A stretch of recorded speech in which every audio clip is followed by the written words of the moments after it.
Hello and welcome. I'm Ashmanix. It is Friday evening, and I apologize. I had originally set this for 7 o'clock BST, and totally forgot I set it for 7 p.m. And I was like, oh, I set this for 8, right? And I'm like, oh shit. So, I suppose old habits die hard. I'm used to streaming at 8. But anyway, we're going to continue playing Dialogue, which was a game I started only a couple of days ago. So we'll switch to the full screen. Alright, Evangelion, welcome. I apologize. Alright, Crack Dealer. I originally set this stream to start an hour ago and I forgot. Like, I knew I had a stream and I assumed it was at 8. Or maybe my brain was hoping it was at 8 because I was kind of like, oh my god, I was. So, I'm just let the music wash over me. I put on streaming mode because I got copyright. I got a copyright notice, not a strike or anything, for the game when I was playing the game last on Wednesday, and I believe that's why there's a streamer mode. Like I didn't get any like strike for it or anything. It's just a copyright notice, and maybe that stream will be monetized. I don't know. I just think I don't feel like cooking. I don't feel like anything. It's Friday. I'm actually working on. Actually, I think I'm gonna cry. I don't know why I make my life so difficult. Why do I do this to myself? So, I've been. I mentioned before that I did a voice acting course. I actually did it it was like end of January. Or was it February? February time. Either way. February into March, that was it. And so I was like, do you know what? I'm going to, as part of the course, they're saying that you should have a website or a web page to list talking about yourself with some demo reels and like a way to contact you and all that stuff. And I was like, yeah, I do coding stuff. I'm gonna make a website, but you know, I'm not just gonna make a normal fucking website. I'm gonna do something cool. And I swear to God, basically I still haven't done it. So, oh, and I've not touched my Ashmanix website in so long. So anyway, I was working on that today, and I was like, heavily using ChatGPT. It's like, how would I do this, ChatGPT? It was giving me code examples and stuff, and I'm like, I want to make this site different because I'm a fucking idiot, and I'm never going to get the site up. Like, there's that saying that it's better to put. I don't know what. There is a saying. It's like, it's better to put something out there than to forever try and make something perfect. There's a saying that encompasses that better than how I just farted that out of my mouth. But like I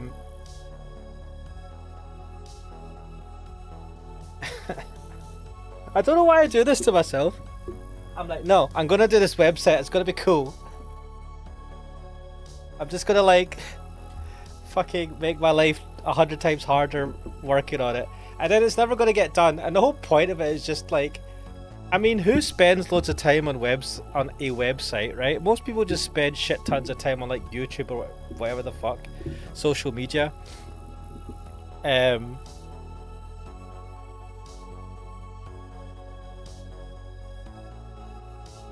don't know why I do this to myself. Anyway, Crider was saying I'll order something copyright for what? I got a copyright notice for one of the songs playing in Dialogue. So when I started the stream on Wednesday, I hadn't switched on the streaming mode. Really, because I didn't know it existed. And so I was sitting there talking for ages while some music was playing in the background, and I'm guessing some of that music is not royalty free or is copyrighted or something on YouTube. So they actually have, you'll see here under options, there's a streaming mode, and Yeah, if I click that, I think it just like limits the music that I can listen to, but also I suppose it prevents that from happening. Practicing a strike or a claim. It's a claim. It's not a strike. It's not the serious one. And it's like, this doesn't affect your channel. They might, if they choose to monetize, they'll monetize or whatever. I don't know. Like I've had that loads of times with lots of stuff. To be fair, claims. Like a lot of games have had that. Luckily, I've not had a strike, so I think I've been lucky in that respect. Yeah, it's not a big deal. If I don't say you do it to yourself because you're a masochist. Yeah, but you know,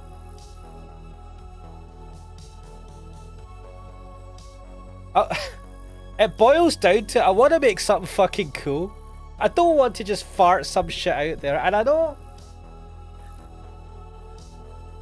I keep saying to myself, like, I've got a portfolio website that I have not touched in 6 years. God damn it, man.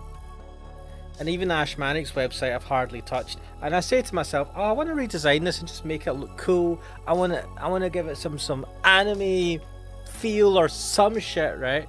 I don't even know, right? I am a terrible designer. And I'm just like, I want it to look fucking cool and I want it to look different. I want it to be me in a way that just goes beyond standard templates of whatever the fuck. And I just tie myself in knots because, I mean, the problem is, alright, okay, I want to like design this and make it look cool and unique, and I'm a terrible designer and I just get stuck on that and then nothing happens. It's like, it's just like I keep saying to myself, I'll make that game, and then I get stuck on what the fuck I'm going to do because I'm like, how do I make it? Do you know what? And then I mean, it's so bad. Like, I created a plugin for OBS, right? That, and I've talked about this before, and I'm like, it's been sitting on the back burner for ages. I created a fucking plugin that allows you, well, I've not properly tested it. I spent ages on it as well, like more than a year ago. Actually, I don't even know when I last worked on it. And what I wanted to do is that, you know, you get those, the VTube Studio app or Meowface that tracks your face. I wanted to have a built-in OBS plugin where you could configure that so that you could look at the blend shapes of the data that comes in from those scanners, those face scanners, and you can like decide to show basically what I'm using right here, where my mouth opens when I say something. It's something like that, but it's using the visual data from the scanner, and it's a bit on steroids. So like, the idea is that you could like, you could create a pose for each type. Like, you can select a bunch of blend shapes, say what range that they're in, and if they're all in that range, show a specific pose. And then for each pose, you can have an open eye and closed eye version of that pose, an open mouth and closed mouth version of that pose. So like, you'd have different parts of a 2D image, right? So you're working with 2D images, and I did this whole UI for it as well, right? I spent fucking ages on that plugin. Fuck me, right?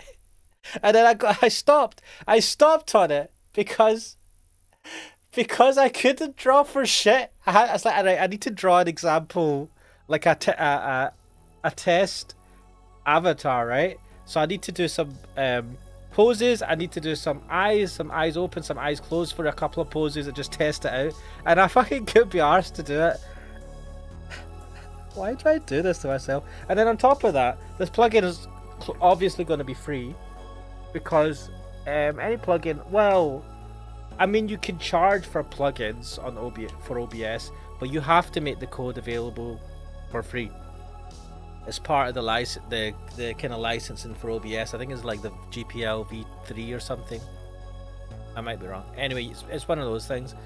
So like, I'm not going to charge for it, and also if I charge for it, it's such a fucking hassle. I'm not going to like make sure people are paid. It's too much. I can't be fucked. I want to make money, but damn it, man. I want to make money, but I fucking keep doing everything to not make money. So anyway, first world problems. I spent a shit ton of time on that. And I never completed it.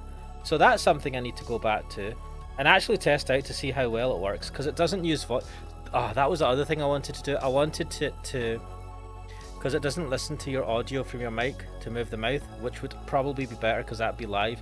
Whereas when it's tracking your face, you're using Meow Face or VTube Studio, and you're connecting the assumption is your phone's connected to your network, your Wi-Fi, and there's a bit of a delay in that. So like using that for mouth movements will probably be slow to a degree.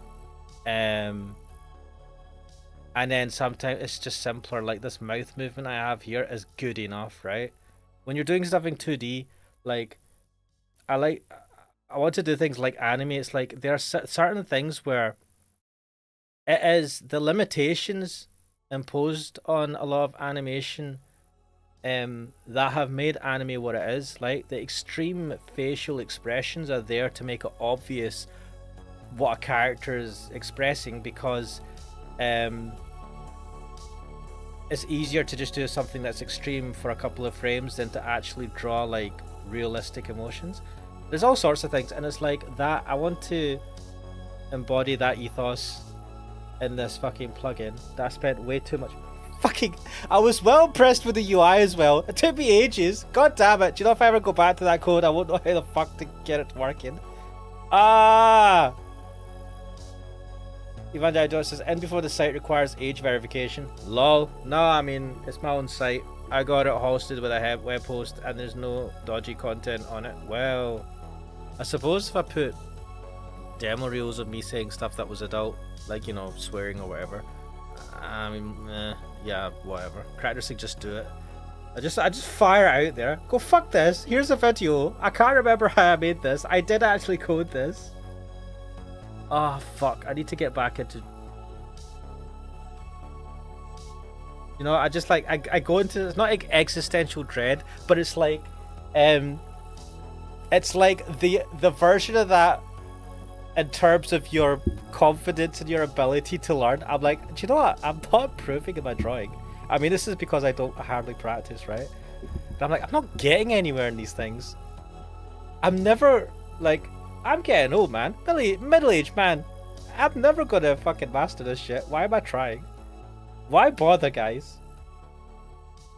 Why do anything? Just give up. Just give up. Dig a hole. Crawl into it. Do a Yamcha pose, and just sit there till the end of eternity.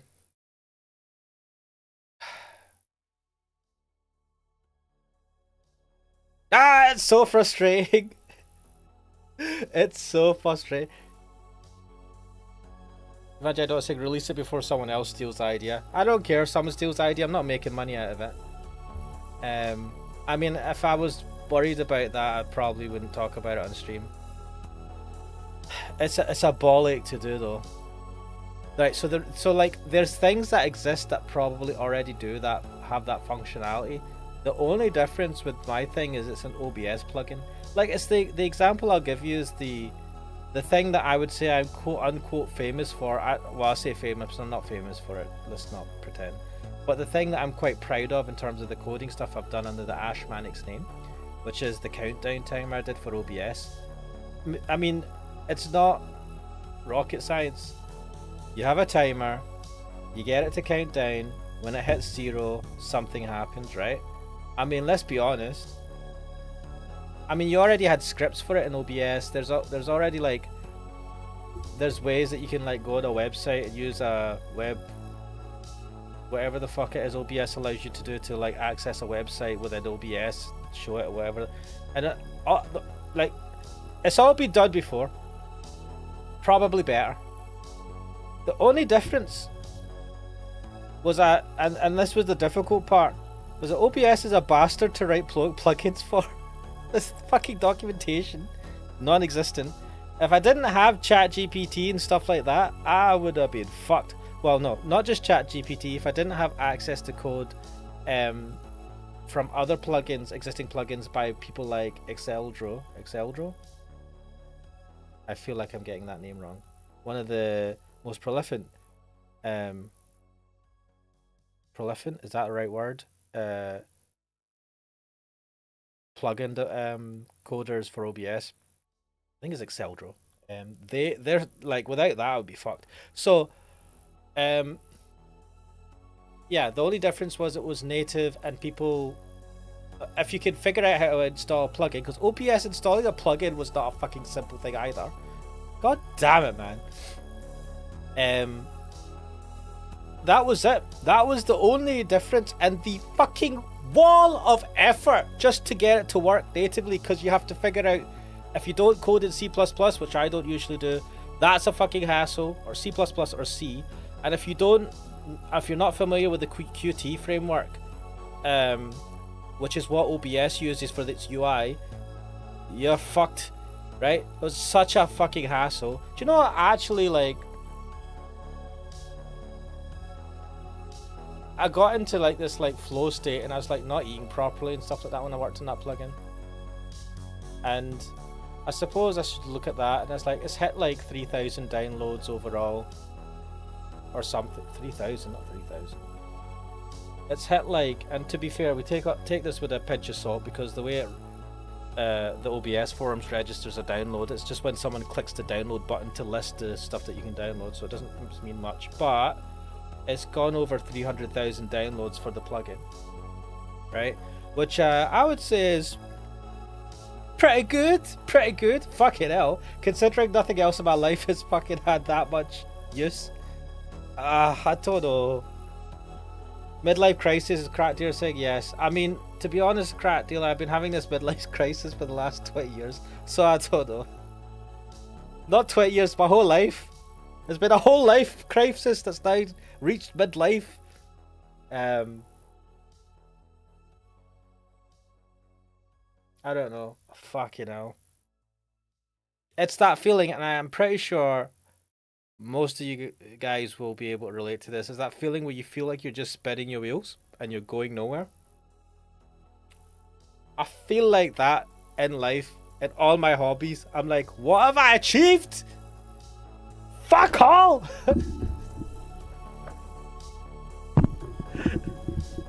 I've achieved nothing, guys.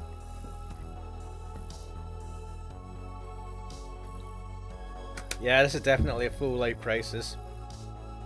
Evangel Donut is saying, because hobbies are important to keep you from persona freeing yourself. Yeah, you know, I mean, it's your it's hobbies. You call it hobbies, but it's like the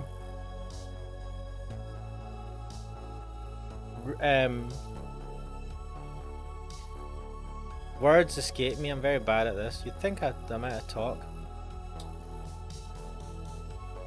It's the, I don't want to say escape, but the ways that you can like exercise your passions, right? I mean, that is what hobbies are, right? But it's like, I'm not getting annoyed. I'm trying to think of what the word or the concept for it, just for how to say this. It's the vehicles, basically the place, the thing where you can exercise your passions in life, right? Because for most people, they're not getting to really put their passion into the things that they do day to day as part of whatever mandatory things you have to do in life, right? I mean, as I see it, all relates to you trying to get meaning, trying to feel that you know, you're doing something, or you're contributing, and it makes you feel like you matter in some way that fulfills your own desire to feel like you're contributing or doing something that's maybe bigger than just yourself. I don't know.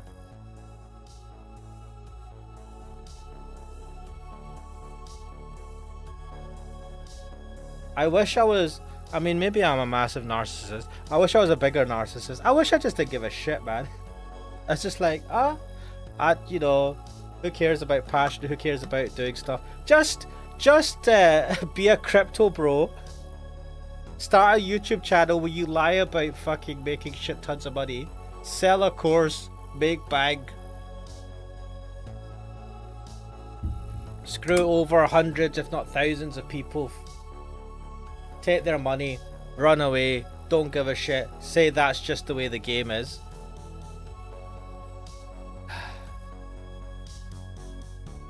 Evangelist saying, learn to mod, then you can achieve what I have achieved. They're saying, I feel that quite often these days. The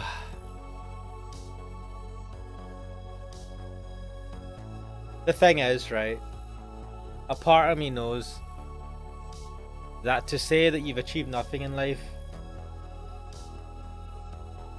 like, it's it's that thing of being a doomer. You're just like being overly negative. The reality is, if you objectively look at your life and what you've done, like, you have done something, you have done things, you're just not either appreciating it or you don't realize it. And maybe it's because you have certain goals, certain things that you feel is you achieving stuff, certain goals that you wanted to achieve, that you've been aiming for, or you are aiming for, that you haven't achieved. And because you're focusing on that, everything else falls by the wayside, right? It's like that myopic view. You narrow in, right? Tunnel vision into just like that specific thing. And then if you're not achieving it, everything else is like, doesn't matter. And you just go, I've achieved nothing. And I know this is part of that, but holy shit, there's certain things where, why can I not draw better than a 5-year-old? What the fuck, right? And I know what the problem is. It's because I'm a lazy shit. I just need to practice more. That's it. I spend way too much time watching YouTube, considering I stream on YouTube, it's like, come on YouTube, I watch YouTube enough, give me some extra fucking credit or something. I don't know. Is there YouTube credit? YouTube cred? Tractor saying Logic coin, the Ash coin. I'll call it the fucking fail coin. Wait, is there such thing as the fail coin? Yep, there's a fail coin. Of course there is. What the fuck? Fail, how do you feel today? What the fuck? Is this even... This is a preview page. For more details on listing tiers, refer to whatever. Well, I mean, it exists. Wait, it has a market. Community. What the hell is this? I'm on coin market cap. Fail coin news. What is this? Is this actually total supply 80.23 million fail coin? Maximum supply, circulating supply, profile scope. Alright, this exists. Okay. LOL. Anyway, there's a fail coin. Of course there fucking is. Right. Let's play this. What the fuck am I doing with my life? That one. I think we came across a new character.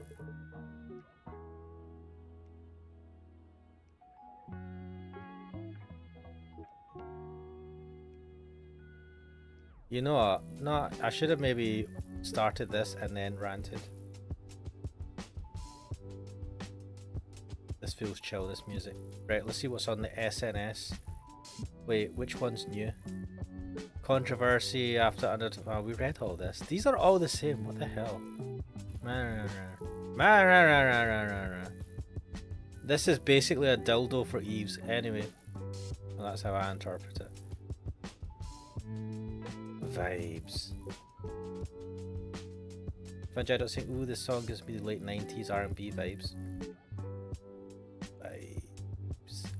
Right. And Eve stood before me, though there was no sound of the door opening. Despite her polite attitude and likeable first impression. I couldn't quite feel at ease. all TN-DLS models are government-affiliated EVEs, usually distinguishable by their department mark. Where's the department mark? That? What is she wearing? Is she like wearing a jacket and it's just got to open like that? Wait, there is a, give me a second, guys. Where's my, oh, what am I doing? Where's the, okay.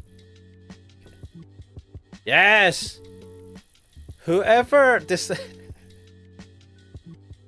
whoever made this game is a fucking genius anyway.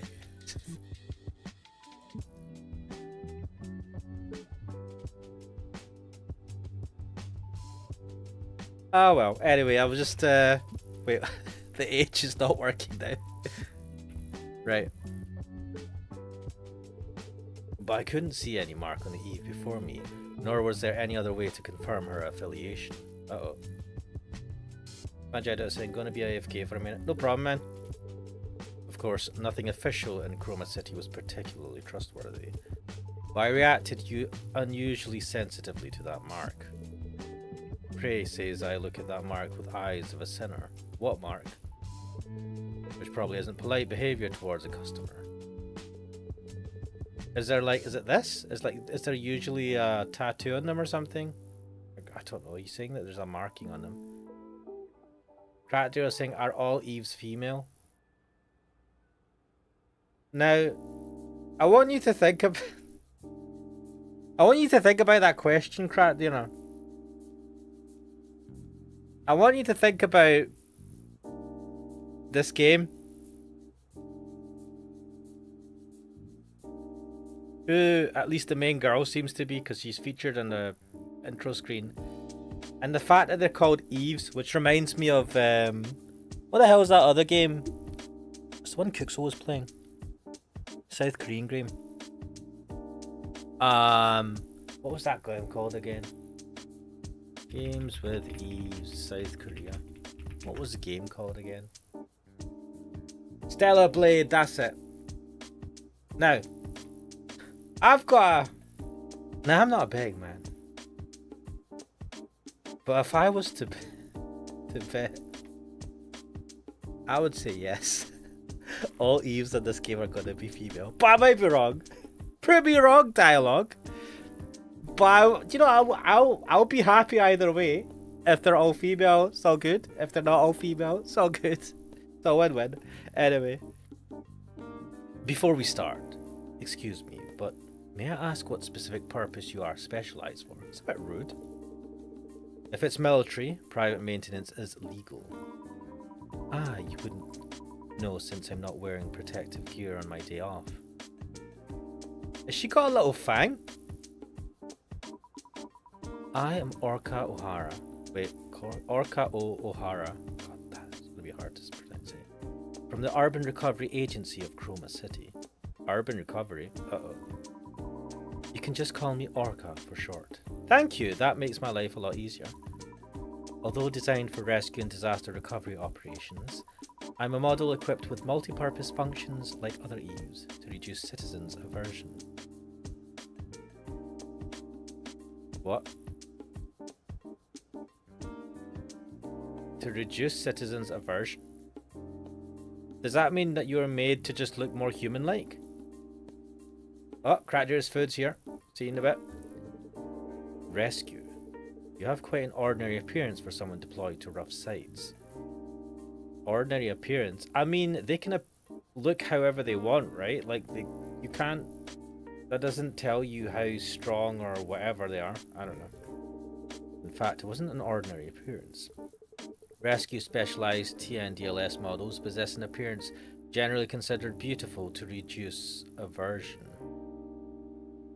Why are we wording it like this? Rescue special... Right, so they're there to rescue people. And so they're made to look quote-unquote beautiful. Okay. To reduce people being put off them? What? If I'm being rescued and I'm stuck in a building under rubble, I don't give a shit. Right? As long as they look human. As long as they don't look like a Terminator, I don't give a shit. I'm not sitting there going, wow, that person that rescued me is quite beautiful. I don't know. That's because we mostly rely on external equipment. What? The design direction of the model also has the motto Universal Fit. I mean, this kind of makes some sense. Unlike how it looks, there are many places to attach external equipment. Okay. This is for attaching the powered exoskeleton during entry. This is for the instantaneous thrust engine and the tail part. It was quite embarrassing to watch her lift parts of her body here and there to introduce our model. But Orca seemed unaware of it and chattered excitedly for several minutes. Well, I mean, if she's like happy to talk about it. Look, if someone is like really enjoying telling you about something, I don't know, you let them talk about it for a little bit, and then obviously if it gets too much you go, sorry man, not really into it. Welcome back, crack dealer. How is it? I understand very well that it's not military. Besides that, nothing. I was just trying to apologize for being rude earlier out of surprise. Of course, that wasn't it. Really? I didn't feel it was that rude. That's because kind people are rare towards government-affiliated eves. What? That's because kind people are rare towards government-affiliated eves? What?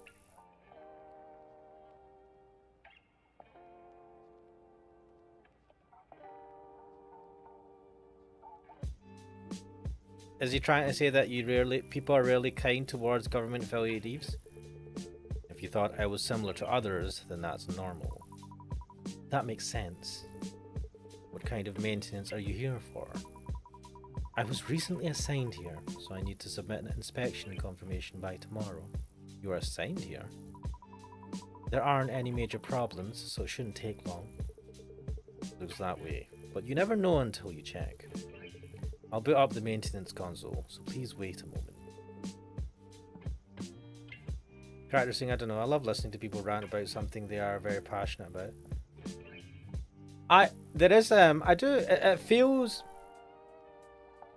it depends on who the situation, right? I think as a guy,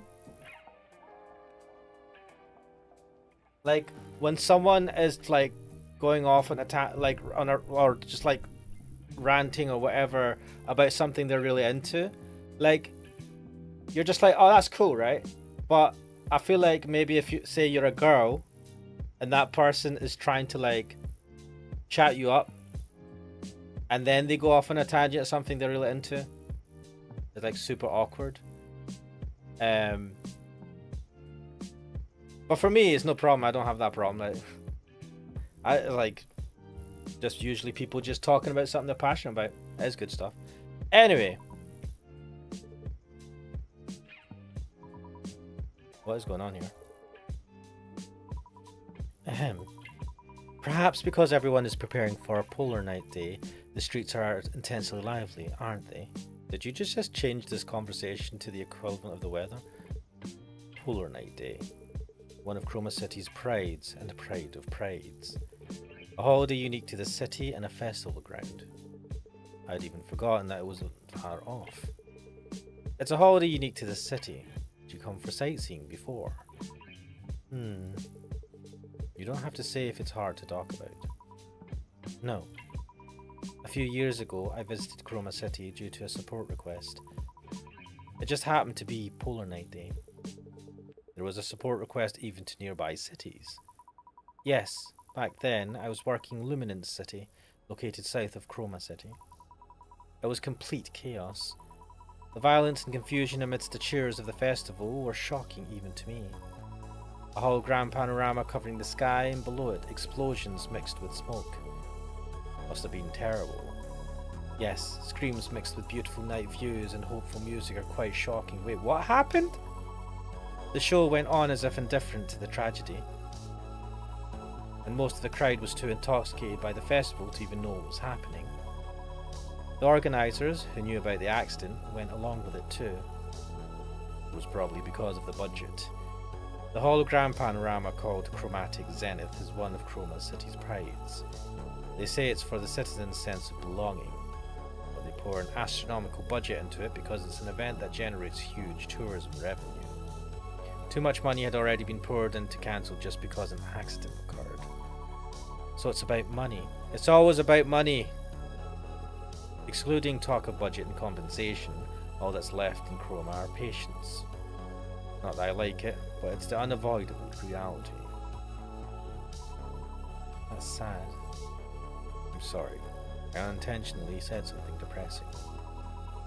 It's just reality. Nothing is as boring as realistic talk. Living day by day, whether you like it or not, is reality. Man is speaking my language. Speaking to my soul! Even an interesting show gets boring if you watch it hundreds of times. So it's hard for the story of a day repeated thousands of times to be interesting. It's natural to be drawn to stories of vacation, escapades, or figures bought on impulse, rather than talk of neon shine, subscription fees, or utility bills. I can't accept it rationally, yet I can't help but empathize experientially. Bloody hell. Most hobbies are, after all, escapes from ordinary daily life. Oh my god, we're going into this conversation. Literally what I was just fucking ranting about. Rather saying, for me, there's nothing to lose there. Sometimes I get some valuable information about something I didn't know. Recently, I having a lunch with a co-worker and he started talking about his 3D printer. Now I know how to operate one and set it up. Mate, if you can afford a 3D printer, I would recommend you get one. I think I've talked about the 3D printer I have. I've had a 3D printer for years. They were a lot more expensive when I first got one. But yeah, like you can get them relatively cheap, especially the ones like Bamboo Labs do a lot of 3D printers if you get their cheapest ones. Like even the cheaper ones are really good, because before you had to do a lot of like faffing about and making sure it's calibrated or whatever nonsense. Nowadays a lot of that's automated. So anyway, if you know how to operate one and set it up, and if you can afford one, I would definitely go for it. The feeling, and then I'd learn a little bit of CAD. Like you can use Fusion 360 for free. You can also just like OpenCAD or FreeCAD. Wait, let me check. Yeah, I use FreeCAD, which is free, obviously. Learn a bit of CADing. Put it into a slicer, slice that up, send it to the printer, print it off, and it's an awesome feeling, man. It is an awesome feeling. Anyway, yes, we're talking about hobbies. That's why people go crazy for Polar Night Day, and tourists visiting from the other side of the globe to see the chromatic zenith. Because the coming tomorrow isn't enjoyable, because they're tired of reality. They close their eyes and ears and force themselves to shout that they are happy now. Wanting to run away from pain is one of human instincts. One of human instincts? Wait, what?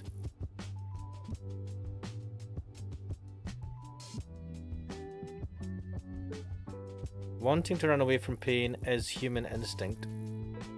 I don't know, I feel like I don't know why I'm thinking so much about it. Oops, it sounded creakily like my dial equipment again. 0 points for a sales pitch, right? Sometimes creaking sounds make you feel alive, whether machine or human. But by any chance, are you doing maintenance with a first generation dial? Don't worry too much. I've safely repaired TNDLS models several times with this rugged friend. Why does the word safely sound so scary? Oh, the dial is ready. Shall we begin? Orca's request. Orca's regular inspection. Target moves 35. Yeah, I'm not going to hit that target move. Forget that shit.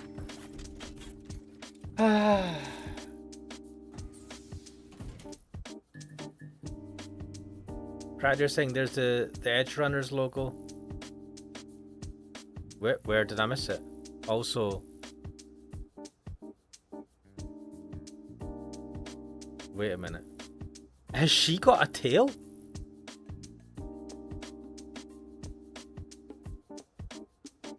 This game.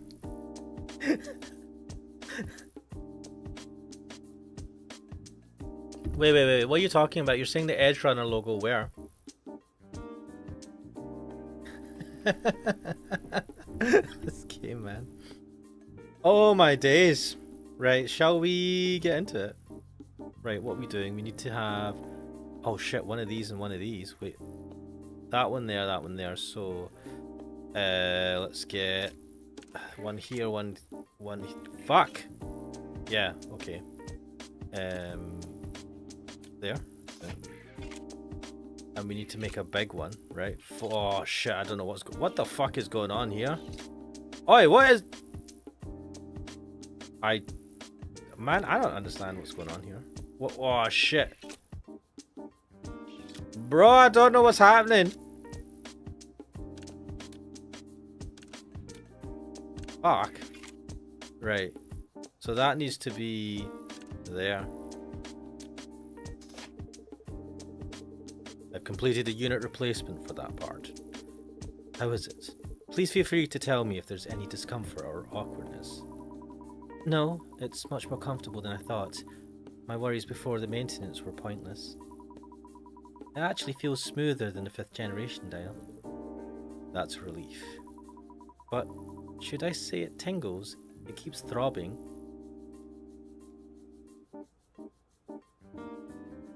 Ryder's saying it's covered now. Maybe you should do something like this, what this guy does. I mean...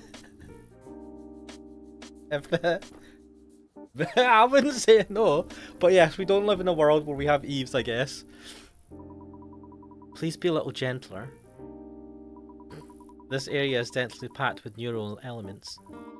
It's very sensitive. Oh dear. I'm clumsy because it's been a while since I maintained a TN-DLS. I'll try to be as gentle as possible. Okay. Next, right, we need 2 yellow units. What? Why is that being weird? Right. Okay, and that needs to go here. Each TN-DLS model had one unique organ, right? What? That's right, because each model specializes in a different purpose. I've often seen animal ears or reverse joint types, but this is my first time seeing a tail. She does have a tail! Bloody hell. The eaves of the Scarlet Response Unit under the Urban Recovery Agency, to which I belong, are all TN-DLS models. And we have tails like me. That's fascinating. Usually, what is this tail used for? In our case, we mainly use it to clear broken debris. What? Or break down walls to enter. You don't need a tail. Do you know I'm not going to question this? For something used for such rough purposes. Didn't you say it was a sensitive part earlier? The external armor is high-strength special alloy, so it's fine in the field. But when opened internally for maintenance, it's almost defenseless. Oh. I'm sorry. I'll be more careful to work delicately. I'll be more careful to work delicately. This English is a bit fun.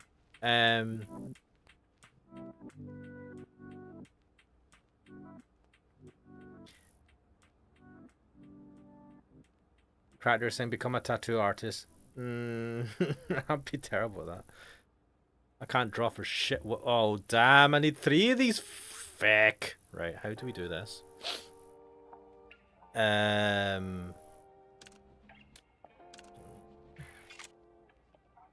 So that.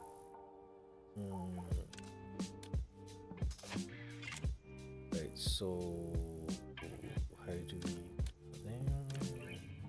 Shit! How does that do that? Fuck. And we need to move that. Oh, what is... Stop moving about, you're confusing. This kind of maintenance, it's my first time. Don't say that! What the fuck? Wait. Alright, it's his hands. I thought that was his legs for a second there. Right. Clearly the person that made this game is a person of culture. Fuck. Why do you get... Oi! What the fuck? Right. Ugh. Go away.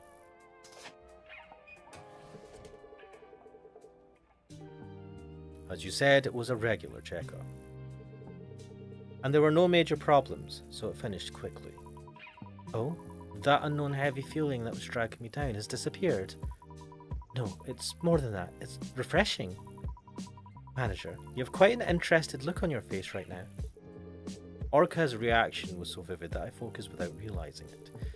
I'm glad you're satisfied. I should be thanking you. It feels similar to that unique sensation when speeding through the city centre on a bike. I've never done that before.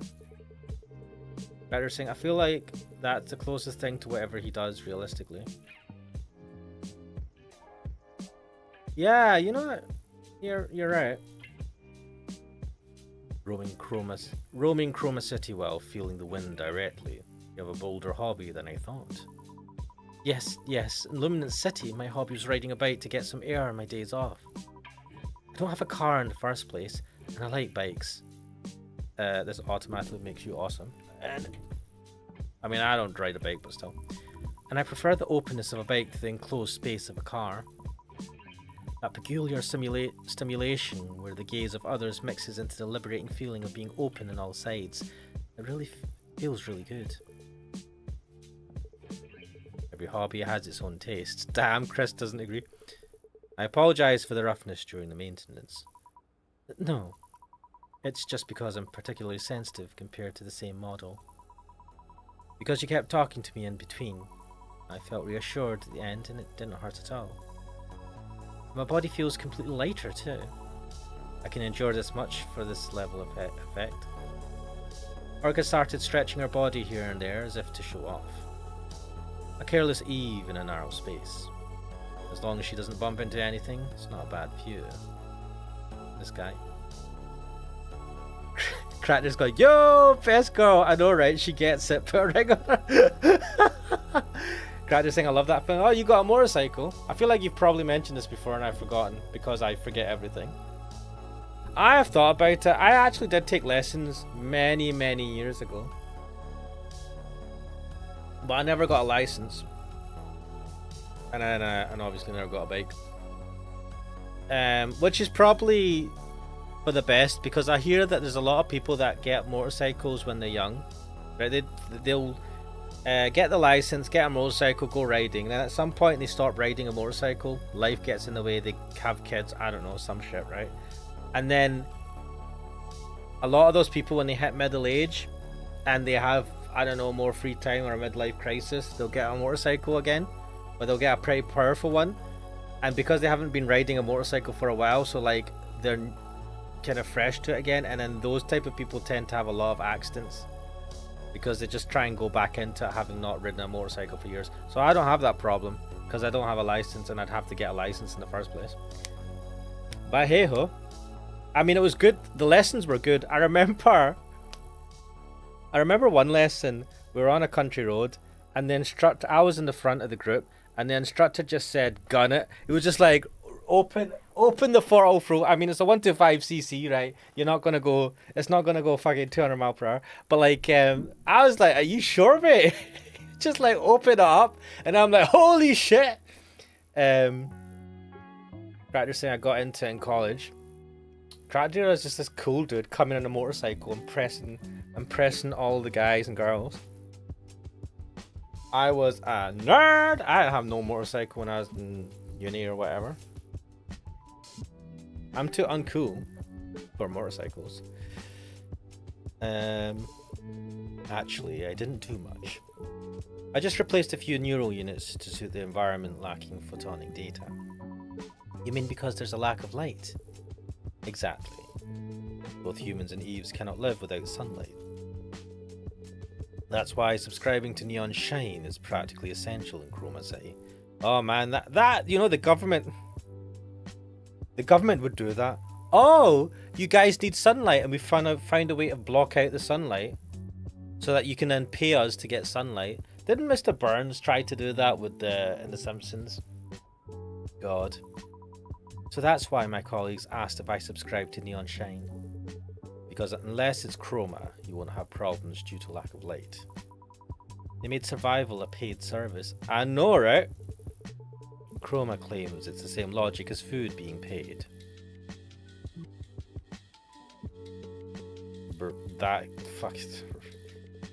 Someday we might even get billed for breathing. Oh, don't say that. If the government finds a way to do it, if anybody finds a way to charge you for breathing, they will. Still, Eves are a bit better off. Humans can fall into depression if neon shine is cut off for just 2 days. They called it LDS, right? Correct. It stands for Light Deficiency Syndrome. Simply put, it's a disease caused by not receiving light. The body's signaling system gets tangled, and for Eves, noise accumulates in the photonic neural network. The depression and power drop you felt recently are probably due to this. My external equipment felt heavier than usual after coming to the city. It wasn't just my imagination. Body and mind are inseparable. Psychology inevitably changes according to the state of the body. It's funny for me, and Eve, to say this, but that's very mechanical. I think so too. But humans are similar, just a difference between metal and flesh. Most psychiatric drugs treat psychological problems by regulating hormones, and the medical measure called defibrillation is basically the same principle as rebooting a machine called a human. Moving by electrical signals and psychological and emotional judgments changing according to the hardware environment are also the same. Personally, I don't see any reason to distinguish between humans and Eves. If that philosophy created this repair shop, it's quite cool. Personal conversation is a core service of D1AL-ogue. I mean, it is called D1AL-ogue. Anyway, you said today was your day off, right? That's right. I've been hectic with moving and dispatch calls for a few days, but finally it's a break. Actually, if there are no dispatches, I mostly get some downtime. Moving alone sounds terrible. I agree with that, but it's over. Do you have any recommended places for a change of mood? I recommend the cafe on the first floor of the building opposite. Ah, I saw it on my way here. The name started with a Ray? You mean Retro Jan? Retro, what was it? Retro Jan. The pronunciation is a bit odd. Ah, is it that Trojan from the Trojan horse? It's as unusual a name as this place. I thought he was going to say freaking Valhalla or something. Rather saying pay a subscription. Pay a subscription to live, bitches! £1,000 a month. Wait, that's called rent. Oh my god. Now that I think about it, the insidious thing is that you can make people pay to live by not by charging them for things that's not so obvious. So like the high rent, right? I mean, if you don't have a place to stay, you're basically homeless, right? If you're stuck outside homeless, you're in many ways screwed, right? So like you could argue that these high rents, because you need to have a place to stay to be able to even have a bank account, right? Because you need a bank account. If you work anywhere, you need a bank account for them to pay money into. So if you don't have a place to stay that you can have a bank account address on, you can't get paid. Because they don't pay you in cash nowadays, right? Or maybe in America they still do. And so effectively, if you're not able to pay your rent, you're fucked. And it's things like that where you don't have to go down the path of charging people to like breathe. You can just charge them for other stuff, which is well, not exactly the same, but almost the same. Or you need to, I don't know, medical health insurance. Don't you have medical health insurance? You don't have, like you have to have insurance to be able to go to hospital? There you go.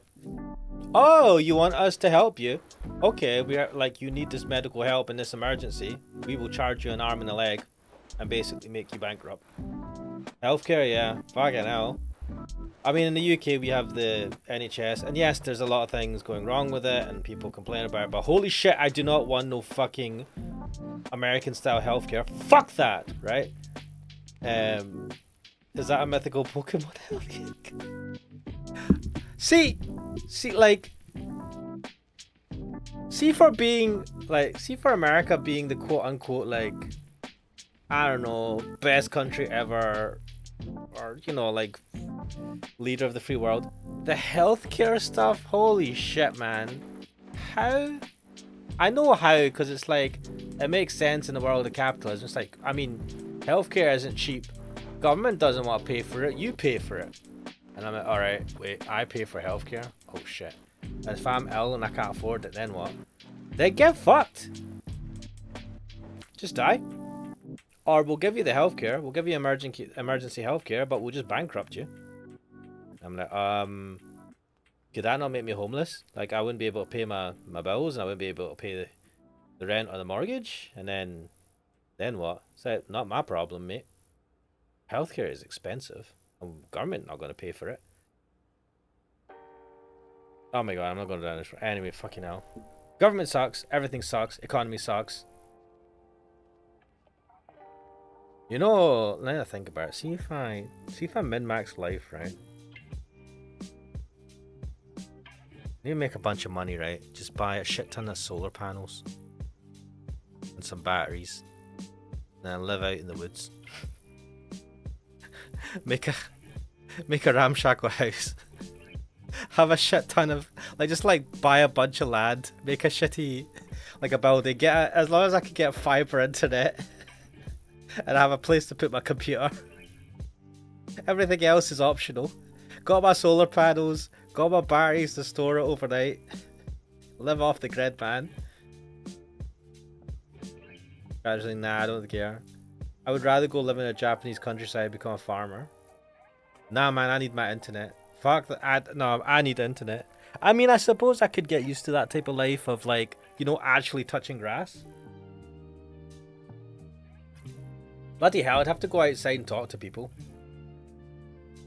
But people, the problem is the whole of humanity, or most of humanity, is now just like hooked to the internet the way I am. I remember I was the weirdo, but now I'm the norm. And that's not a good thing for humanity. I don't know. Welcome back, Evangelidon. You missed our Operation Orca, which was something, and you missed me just ranting some more. Marry some local. Just saying, marry some local. Like, that's. I mean, if you, that's, you know, that's the dream, right? Go to Nippon, find waifu, get married, be happy. It's like that. Life just doesn't work that way. The thing is, right, you'll probably go to Japan. The reality is you go to Japan and there'll be a lot about it you just don't like. Like, there's like, the work culture there is ridiculous. You get black companies that just basically abuse their staff. Taking holidays is frowned upon.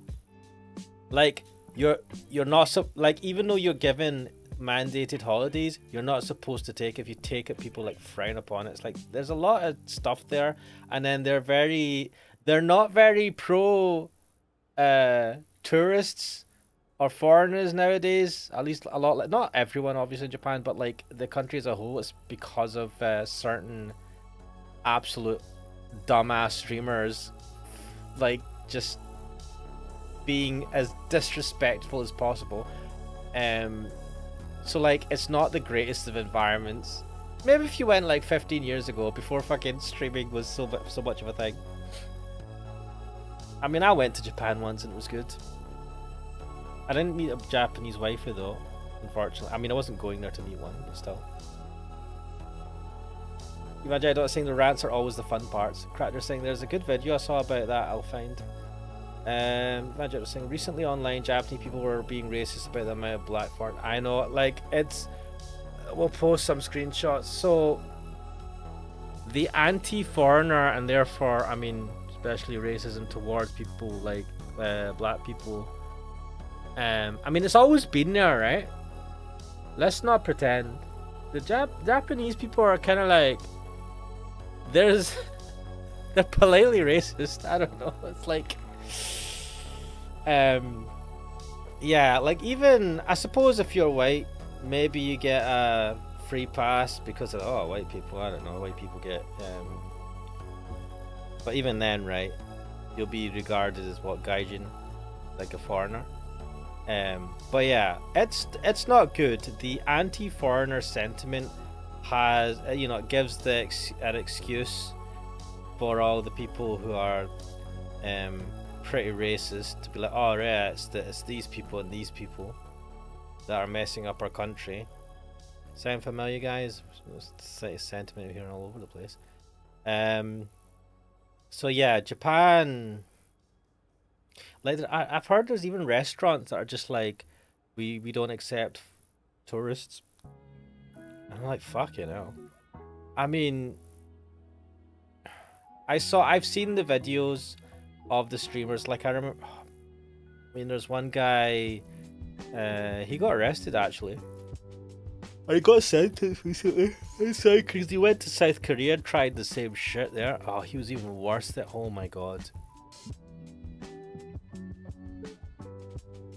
I hate, you know, it sucks. Like, it sucks when you see someone fucking things up for everyone else and then giving an excuse to all the arseholes out there to be either racist or bigoted or misogynistic or whatever the hell, right? By doing stupid shit that's clearly because they are a complete idiot and not any reflection on whatever race, religion, creed, whatever the fuck they are, right? And it just fucks things up for everyone. And they don't give a shit. They don't give a shit. Don't give a shit.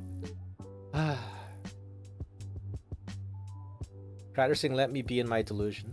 Look, I mean, well, if you break down, right, let's think about this for a sec, right? If you break down the like what are you wanting, right? So if the idea is to go to Japan, me a Japanese waifu, settle down, be happy, it's like, what are you wanting at the core of this, right? It's not necessarily a Japanese waifu. That is just like the window dressing of the desire, right? At the core of it, you want to meet someone that you connect with, and you want to I mean, we're talking about a specific scenario I've imagined in my head, right? And you want to settle down with them, and you want to just be happy, right? Be happy with them. That's what you want. And to be fair, you can get that anywhere, right? You can get that locally. It's like meeting the right person, right? That's what you want. When the dressing up of it being like, oh, it's someone from Japan who's of a certain culture or a certain type of person that like you have a preference for, you like, or whatever. These are all just like the dressings, right? The extra shit that doesn't like actually super matter unless you have a very specific thing about Japanese culture or something that you want to be a part of or whatever, or it's very important to you. I mean, again, but then you look at the core, right? And at the core, that's what I see in that kind of scenario, if that was the quote unquote dream there. And it's like, I mean, look, technically you can find that locally, right? You just don't have the, what is it, the kind of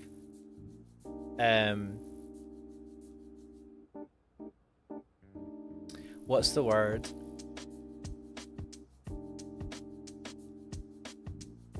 It's bloody hell, man. The words are escaping my feeble mind. Exoticness, right? It doesn't have that exotic feel to it. But like the exoticness doesn't matter, right? That's just a thing about novelty, and novelty wears off. All things that are to do with novelty at some point wear off, and then at the core of the thing that had that novelty, only the core of it will remain, and sometimes there's nothing there if you're just enjoying it for the novelty, right?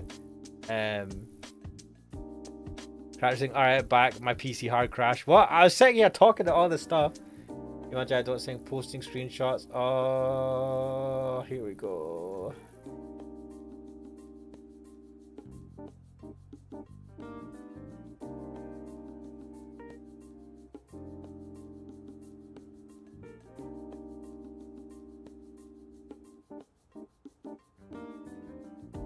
What is this person is having a panic attack about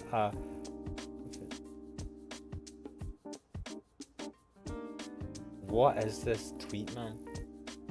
Their skeletal structure and the way their muscles are built around. Yeah, like I suppose They tend like you get a lot of races that are more muscly. Well, these are weird tweets, man. More of them around, good times.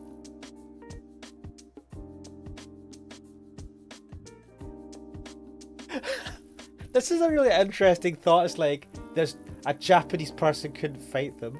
I'm like, bro.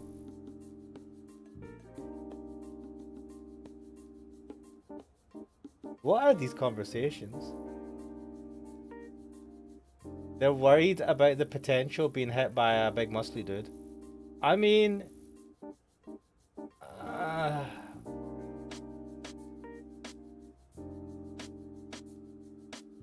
oh my god, what is this? It's like these folks come to my shop. They're always grinning, cheerful types, and I'm like, I mean, this sounds good.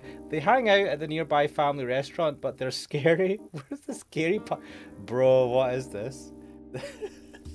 Fuck, man. The fuck? It's like they're always cheery. I'm like, yeah. That's good? No. It scares you. What? Why are these tweets all about, like, black people being supposedly strong? I think they'd be watching too much fucking shit on TV or something. Even Westerners can't win, bro. What is this? What is this? Like they're talking about like some sort of super race. Oh wow.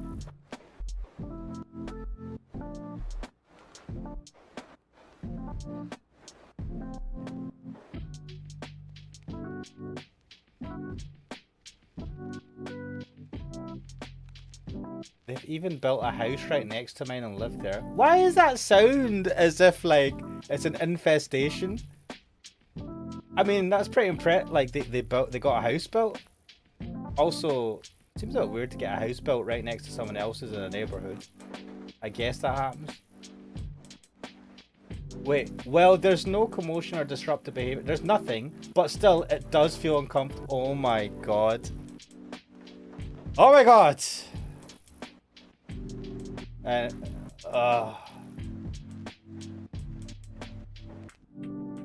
I mean, let's be like, yeah. I mean, I think it's that perception, right? Of this weird perception they have of black people. Like, I suppose there's a lot of I don't know. You just see black people on the TV and things that are athletic, right? And people in the West, especially in certain countries, are a lot taller than the average Japanese person, right? And the builds as well. Like, on average, obviously this is not the same for everyone, but on average, like in Japan, the build is more lean.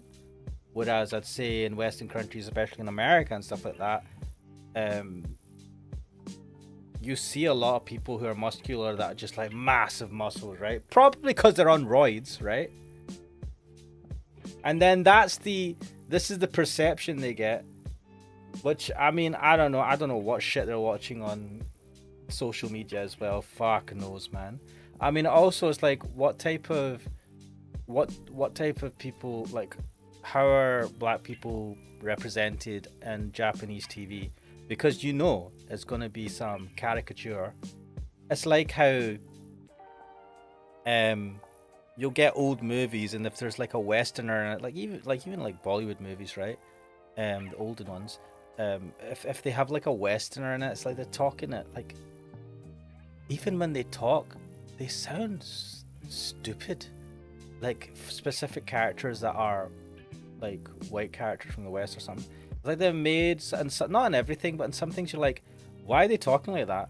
Like they've been asked to talk in a certain way, which sounds weird, and they're also like almost dumbed down, and it's like this weird thing to just big up. Dude, do you know, I was thinking, I was actually gonna say, they think you're fucking Viltrumites. Like literally, that's what it fucking looks like.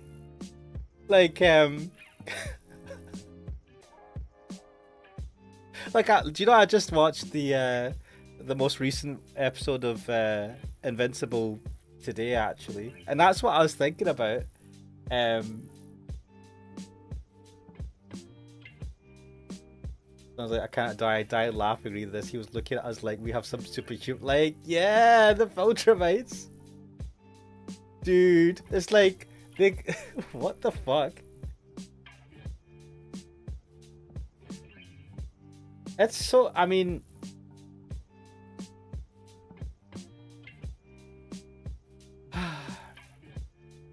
so like I want to just emphasize the fact that like this is not going to be all Japanese people. Just like clearly all black people are not fucking super jacked up Viltrumites. I mean, I don't think so. But I mean, to be fair, I think most guys, whatever race you are, would if someone thought your race was super. But then the point is that they're finding black people scary, right? The whole whatever their perception is. Ah, man.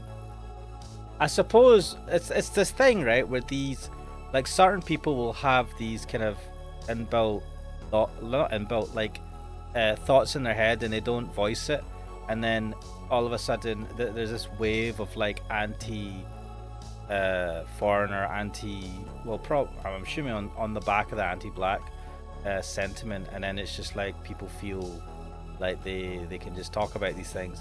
And fair enough, look, if there's a fear, I mean, a lot of this just seems to be I mean, it's the tale as old as time, right? A misconception of this race, right? I mean, they're not one people, right? All black people are not the same, clearly, right? There's like different cultures, different countries. There's like so many different backgrounds as well. But I don't know. Japan is used to being like, Japan is a one race country majority, right? I don't know. It's just not good. I see a lot of like, there's a lot of anti-foreigner sentiment online nowadays. And look, like there's some things that are like, I'm not saying about anti-foreigner, but there's some things where it's like that shouldn't happen. The police should be better. The police should. There's some things, right? But then it's just the stuff that's like, oh, it justifies all this anti-fucking, all this racism, bigotry and shit. This is why I don't like peruse. Like, I'll be on Twitter, but I feel like my Twitter is like, I will actively just be like, don't show me more. Like, show me less of this. I don't want to see this type of stuff. And Twitter, despite being a bit of being a shithole, it actually does filter out a lot of that stuff, so I don't get it. So I think it's more my Twitter is more curated for me to avoid the worst of those things. You see, like, there was an anti-Indian sentiment which is probably still going on in America for a while, with the kind of what do you call it, pejorative, the thing making fun of them. What was it, the Fajit character stereotype stuff? Fajit, I can't remember what the name is, but it's like a lot of anti-Indian sentiment, and it's just like yes, this old chestnut. It's been a while. We're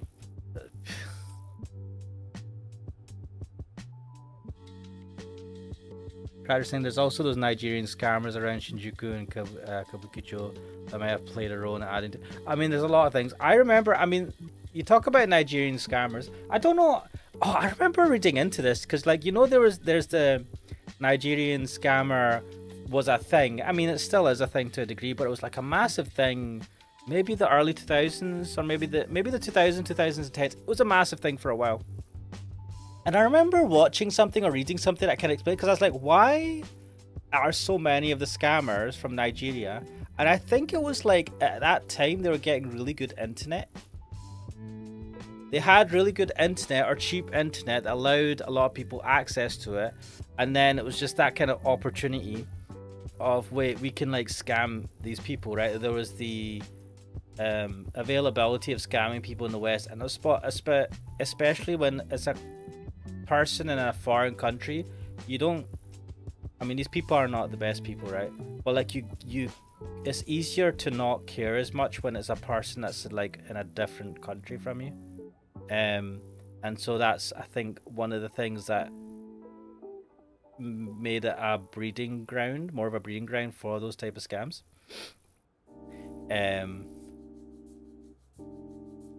Imagine saying, honestly, the fact that a lot of the posts were by Japanese females kind of give it a more fetishistic value, especially with how the first one says she would get pinned down.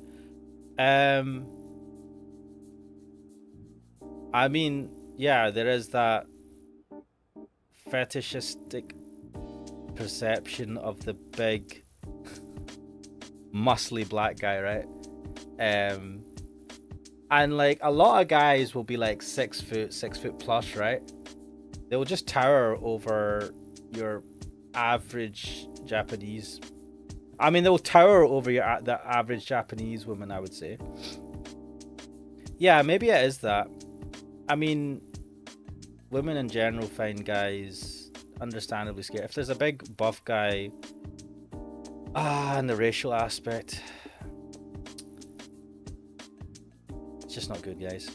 And also in Japan, like there's so much dodgy shit that the guys do, like Japanese guys do in Japan. I mean, the fact that they have special carriages just for women because of the amount of like harassment that happens, right? I mean, it's already bad, and that's from, I believe, mostly Japanese guys. So yeah, interesting. I saw an SMON video about it. They are everywhere. What the scammers? That's bad, man. But it's like, why are you associating it with the race? It's typical though. It's typical, people. Oh yeah, that person. Oh wait, what's this doing here? It's like, oh, that person did a bad thing. Oh, what race are they? What religion are they? If they're right, they're not the main religion, right? Okay, right. It's the religion's fault. It's the race's fault. It's the immigrants' fault. Anyway. Anyway, let's get. I'm talking to Orca here. Right. I heard from the owner that it's a combination of retro and Trojan virus. It reflects the ambition to infiltrate retro trends like a Trojan virus into this flashy high-tech city. Wow. Hearing that, it sounds quite plausible. It's a retro concept cafe that's hard to find these days. And drinking the owner's hand-drip coffee is the joy of my life. Hand-drip coffee? Who has hand-drip coffee? Is it good? Like, I feel like in Japanese anime, they make a fucking big deal about it. But I feel like it's just coffee porn. Like, it's a good, I mean, look, I'm a fucking Philistine, right? I just have like coffee from like the Costa or Starbucks or wherever the fuck. I've not had hand drip coffee. I feel like that is just like BS, but I don't know, I might be wrong. Vajayadot saying, ironically, a schism is forming among religions in America. Crackers saying, presumably they are backed up by 893. Wait, what? 893? Who's 893? Or 893?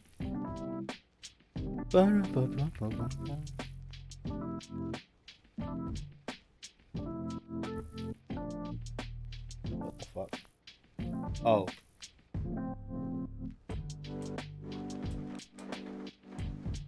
You thought... I'm not familiar with this. I don't know 893 stood for Yakuza. Anyway, let's... A retro concept in this city. Interesting. Wait, did it not offer me an opportunity to save? No? What the fuck, game? And one more thing. Avoid places with too many people. In this season, scenes of people densely gathered often lead to the sight of them being taken away by the stability officers. Stability officers? That's fucking... Ooh, dystopian. Thanks for the advice, Chris. Oh, did you just call me by... It's a bit weird being called by my first name. Call me Mannix. When the night gets too long, people tend to get sensitive. And if they are stability officers... Thinking of the city's stability officers as police in other cities, that's a mistake. Still, there's no harm in being careful.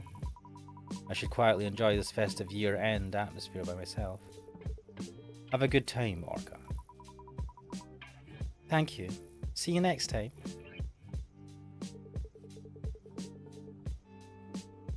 It's already evening. I should call it a day. Save! Part move count, fusion count, what was it? Target moves. Did I do it in the target moves? I guess. I don't know. Customer comment. Is it already done? Oh my, your touch was so delicate I didn't even realize I was being repaired. I don't know why I feel like this is an insult. Save. Save-vous? Yes. Next. December 15th?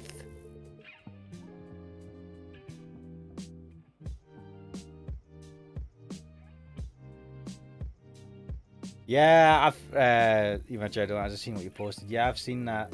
Foreigners with no common sense, Japanese only. Not all Japanese people are kind. Don't look into it. Don't come in. I hate foreigners, bro. Bro! They're just pure, unadulterated hatred. I'm like, I love it's the lost in translation, the kind of like,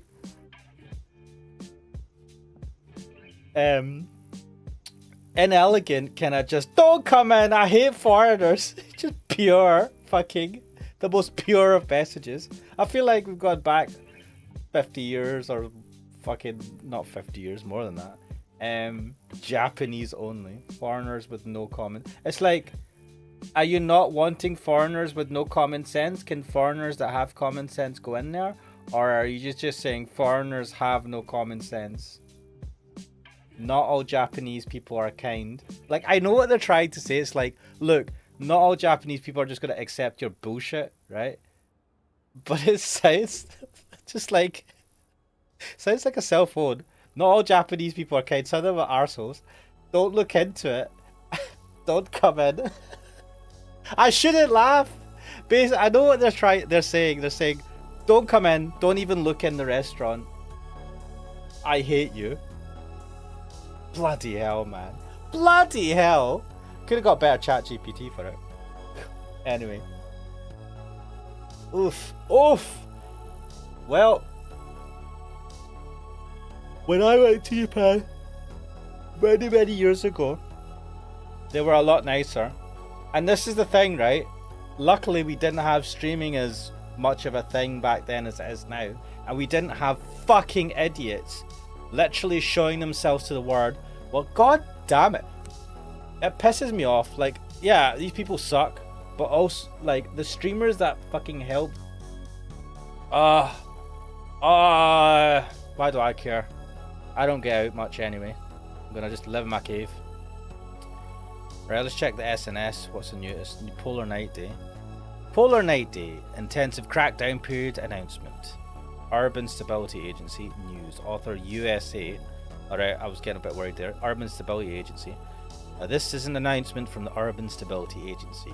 In celebration of Polar Night Day, Chroma City's largest festival, a special intensive crackdown period will be in effect from today until the end of the festival. This measure aims to prevent social disorder during the festival and maintain the homeostasis of the urban system. Basically, we're gonna be there for the whole duration of the festival, so you can't have any fun. During this period, nanocatalyst scanning by stabilizers will be significantly intensified across Chroma City. In particular, illegal procedures under the guise of LDS prevention. Oh my god, illegal procedures to prevent people from getting LDS who can't afford to pay for whatever the fuck bullshit shine stuff. and the use or distribution of unauthorized private neon shines are strictly prohibited. Citizens are requested to fully cooperate with scanning procedures at temporary checkpoints installed in each district. Warning: any act detrimental to the stability of the urban system will be subject to immediate administrative action without exception. Oh, lovely. Lovely jubbly. Natural LDS confirmed impossible suspicion of nano-catalyst intervention. Wait, I think I read this before. Medical opinions suggesting that chromocytes light deficiency syndrome may not be a naturally occurring disease are causing a stir. Oh, I think I read this before. Experts pointed out that while stage 1 dimming, oh my god, they're trying to say it's not real. It's not real, they're gaslighting us. Mayor Lucas, Eve, our partner, sharing souls, Sigmund Pact 50th anniversary speech. Yesterday afternoon, 40th, the 50th anniversary ceremony of the Sigmund Pact, symbolizing the harmony between humanity and artificial intelligence, was held at Chroma City Central Plaza. Taking the podium, Mayor Lucas reflected on the significance of the pact, calling it a historical turning point where simple computational devices known as EE, electricity entity, evolved into EVE, electric vital entity. What? Through photonic neural networks, becoming recognized as beings with independent personalities. He emphasized that Eve have moved past an era of discrimination to guaranteed legal rights. Which, that's good. Our key citizens supporting the eternal night of the city alongside humans. Why you got an eternal night? He concluded with a message hoping that through the rational coexistence perfected by Sunshine Corp's technology, the next 50 years will also lead to an era of prosperity without discrimination, drawing cheers from the citizens and Eves gathered in the plaza. This is nice. Electric vital entity, which is a bit weird. Right, so that means that they're not going to all be women necessarily, they can be whatever. I've always found this interesting. Wait, sorry, I'm missing the chat. Saying that does make me very sad, but what can we do? The country to the rules. Yep. Look, I'm not saying you're right. It's their country, their rules. I'm not saying that how you should change. I mean, part of me kind of it's that thing of social media as well, right? Like, there's gonna be all sorts of bullshit spread about, like. There was only a handful of foreigners that caused massive issue in a very prevalent way. And then from that, there'll be a plethora of stories coming out, anecdotes. How many of them are true, how many of them are legitimate, or how many of them are just like people's general feelings. But it's the same thing again and again. It happens whenever any big thing happens and there's people that take advantage of it. And there's some real stuff, there's a lot of bullshit. And then it causes people to fear, right? Like, nobody wants an arsehole like some of those streamers to come into their shop and just spit on the whole country and its legacy, right? And then take advantage of people because the people are polite.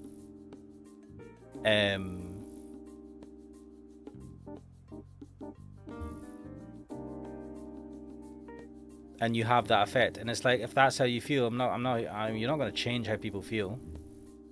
It sucks because it's just fucking fucks up everything for everyone, and spreads fear. People and some of it will be justified. I mean, like, there were streamers that are being complete arseholes, but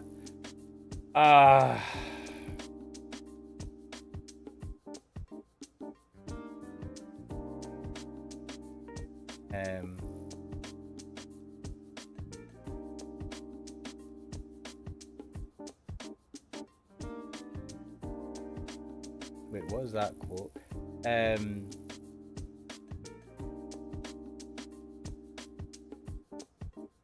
And this is like the tip of the shit iceberg. There's like so many other bullshit things going on as well on top of this. You know, sometimes it sucks to be like no, I mean it sucks to be attached to a specific group of people because of like something about you, right? And then be attached to anything. I mean, it's a wrong way of thinking to assume that everyone is the same of a certain type of people because someone did something stupid.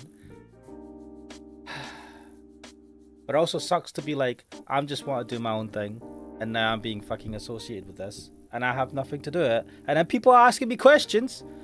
Why? Why would like someone do that? As if I fucking know. As if I have the answer to why someone that had nothing to do with me but was tangentially related by a Venn diagram of race or some bullshit. Why did I like they asked me and I'm just looking at them going, bro, I just like wanna finish my day at work and not get fired. Feel like you're doing the same.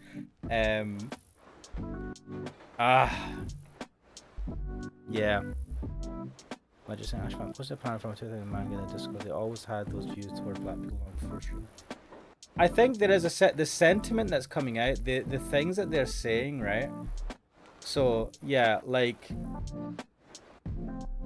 yeah, as I was saying, the Japanese are like pretty racist, and it's like, but it's seen as it's so politely racist. I mean, you see the depictions of black people in manga, even in Dragon Ball Z. Mr. Popo, right? Black people are born with birth, carrying natural springs only a. Those who got into the 100-meter Olympic finals are all black people. Do you know, was there not a thing about... Because people are like, why is it so many athletes from America are black? It's like, isn't part of that because, like, the slave trade, like, there are so many black people as slaves in America. And they were treated terribly. And so only the strongest would survive that type of treatment. And so that's why... you would get that. Whereas if you go to any, like, I don't know, a country with, like, African country or something like that, and you look at the spread of the people, it's like a mix of, like, how healthy and unhealthy and all sorts, because it's like a normal spread of people. I don't know. But some people, it's that perception, isn't it? It's so weird. It's weird. And you can't control how people perceive you. All you can control is how you react, I suppose. It is the most infuriating thing in the world. I think, yeah, do you know, that's one of my biggest bugbears. I don't like... And maybe, like, I'm not going to pretend that I'm not someone that does this to a degree. Like, I try not to. But I hate it when people judge you on some sort of like on like looks or perception of what you are or something, like not you yourself, but there's some perception of what you are based on whatever weird thingies they have on you, and it's like that is one of my bugbears. But at the same time, I think I've been lucky enough to meet enough people in my life that just the people who end up being friends and stuff like that, who either like me or hate me, but for me, right? It's like, you suck because your personality sucks, and I'm like, yes, hate me for me, don't hate me for whatever you think I am.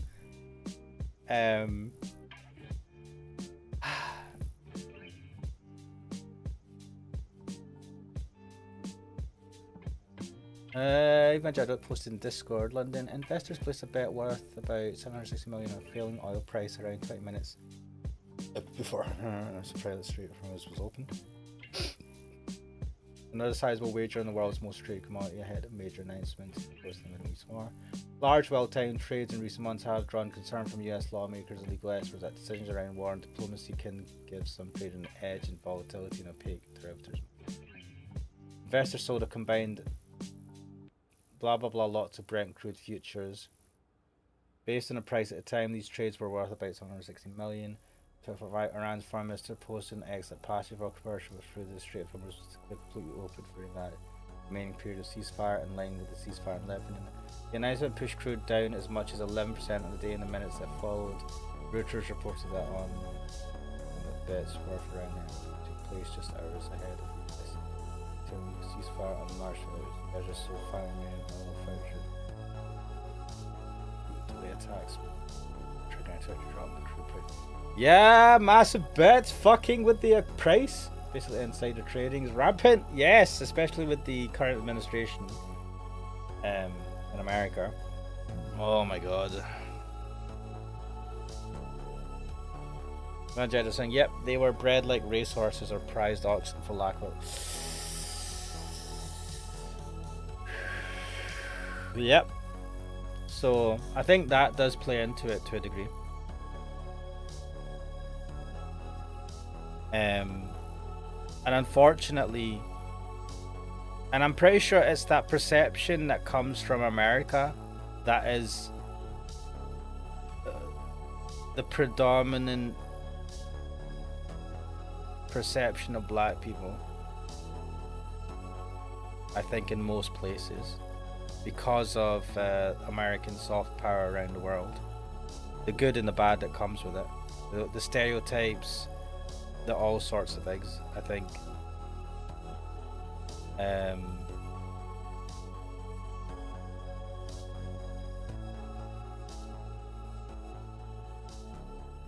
Yeah.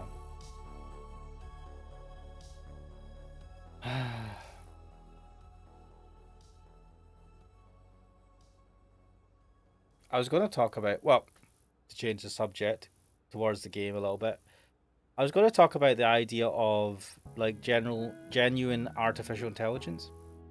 So we're talking here in this article that I was reading, they're celebrating thieves getting basically human rights, as I see it.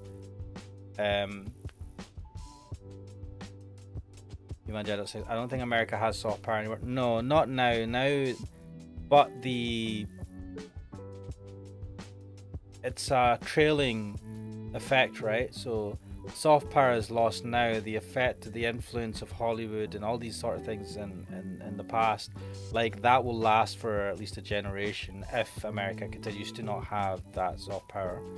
It will take time for that to like have effect, but like the effects of American influence, I mean, look, Netflix, Amazon, Apple, right?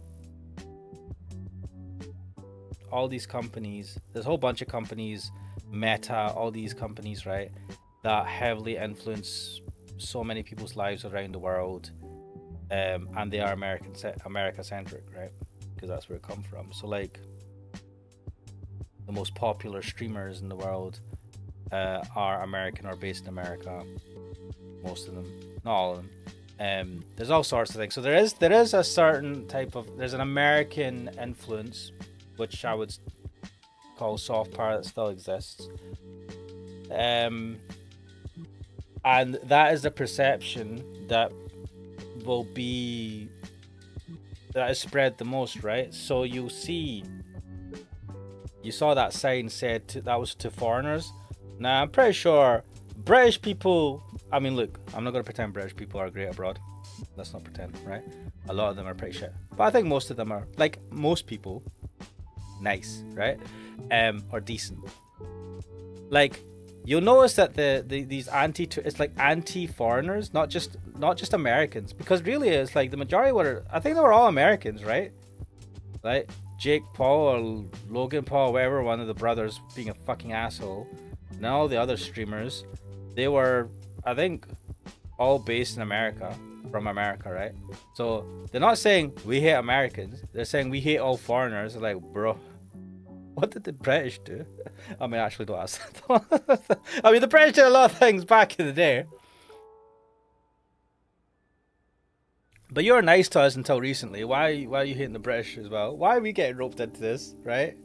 Um, fucking hell. Like, thanks, America. Oh yeah, Ivagedo. Allbird, the shoe company, made an announcement they were switching to AI the other day. Their stocks jumped up 600%. Now they're I heard this. I was watching a CoffeeZilla video talking about this, and I was like, "What the actual fuck?" But then I saw an Instagram video of someone explaining why this is happening, right? So apparently, right. So Allbirds, I think, has been like their shares have been doing terribly. They've not been doing very well recently, or something. I might be wrong. Anyway, in this Instagram video, not TikTok. I don't. I've deleted TikTok from my phone. Thank goodness. Instagram's still pretty bad for their videos.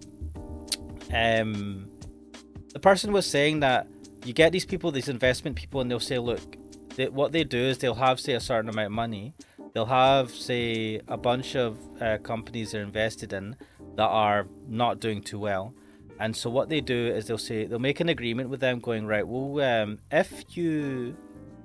Now, I can't remember the specifics, but it's like they make an agreement with the company going, look, if you change your name to include blockchain, or if you say if you pivot to AI, I will invest 5 million into the company, or a certain amount of money. No, I'll invest 50 million, say, but I will first invest 5 million. You make that change, and then depending on certain criteria, I'll invest the rest of the money. And it's like favorable criteria for them. And so if the company's not doing too well, this like is a lifeline for them. So they go, or if the company's just doing terribly, and it's like, well, why not? And so like they have these type of people that do that have like investments in a bunch of companies that are in the same area where they're not really doing much, or they're doing very bad. And it's like, oh well, we'll try this. And it's like if they invest in like 5 or 6 companies, or however many companies, 1 or 2 of them will do well temporarily, like this 600% shoot up in share price, and then they'll be able to cash out on that with the 5 million they invested, and it does really well. Now, if the company does pivot and it actually does well, they will then invest it. It's like some sort of weird dodgy shit.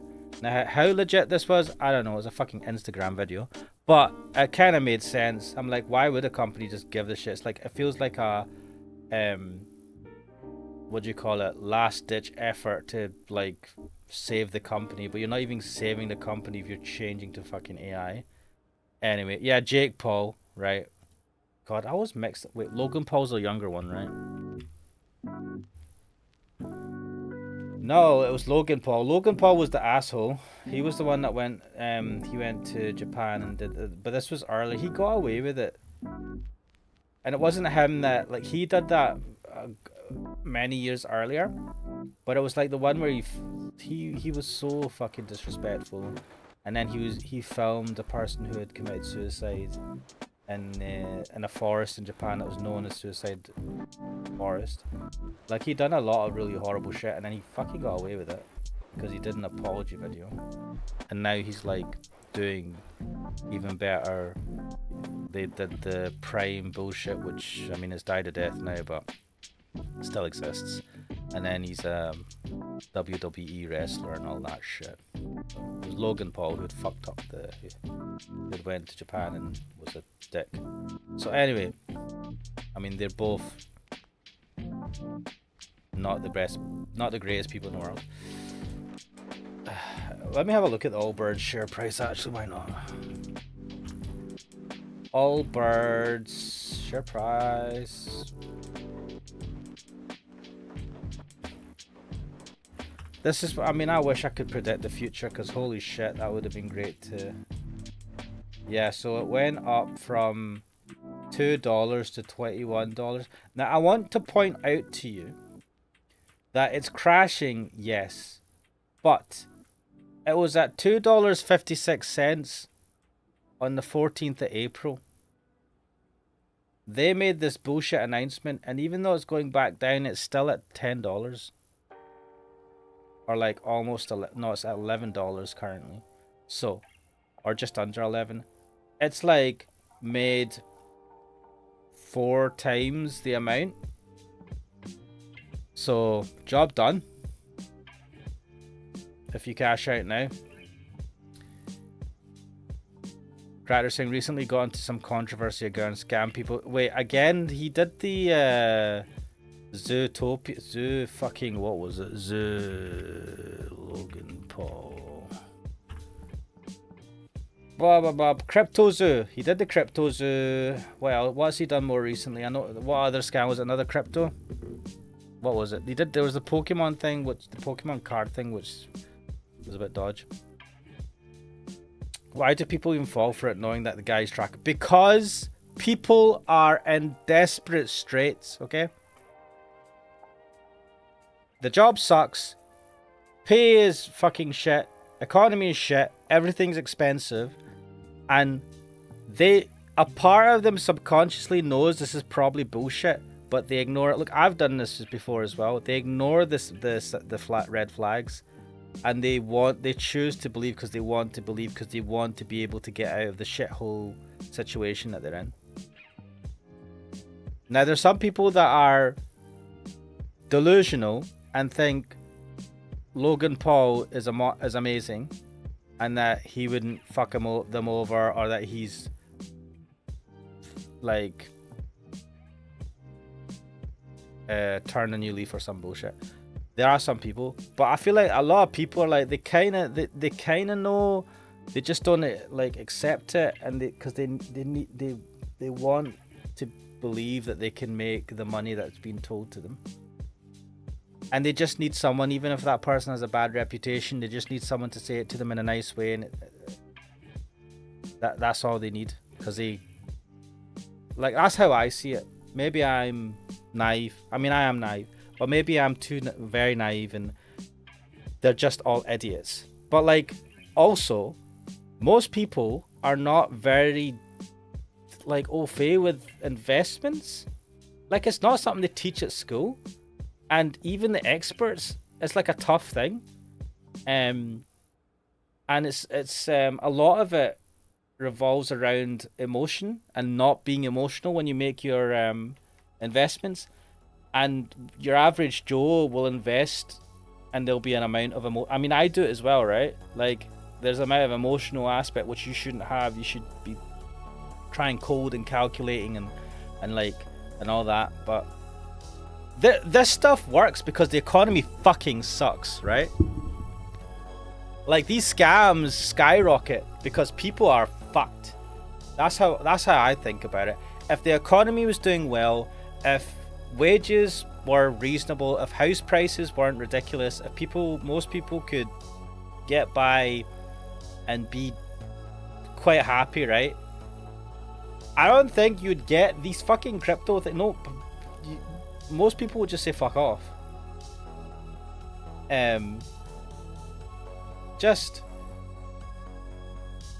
and then on top of that, you get more people that do the scams because they want to make bank, because they can't see a legitimate normal way of making a decent amount of money to be happy.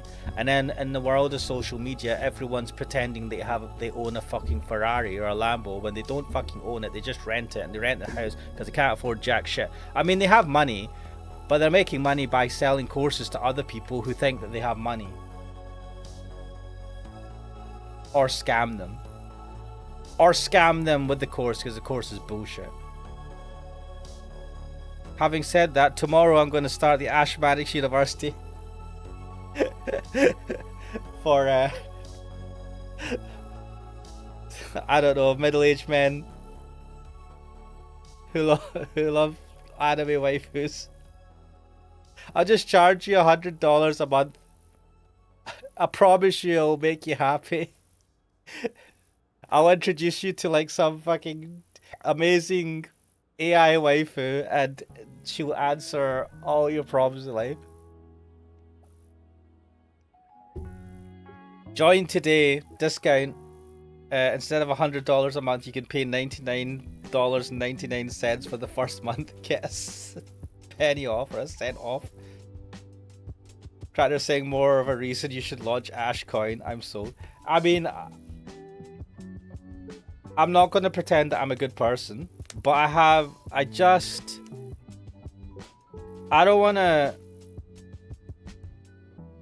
don't want to live off like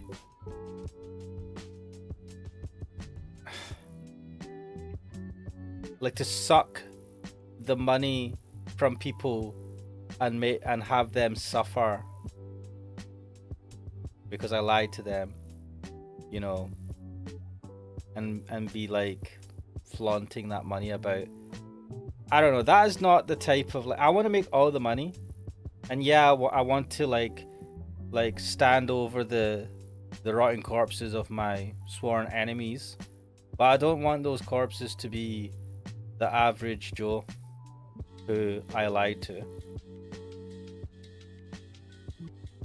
That's not the way I want to make my money. But also I suppose I'm doing all right. But you know, maybe it's a luxury to have more. I don't know.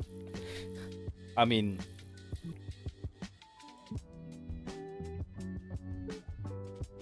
and then the problem is when you see so many examples of people not giving a shit and just scamming people. There's a lot of people that will be out there going, well, if he's doing it, why should I give a shit? Why should I care? I should just do it and make the monies.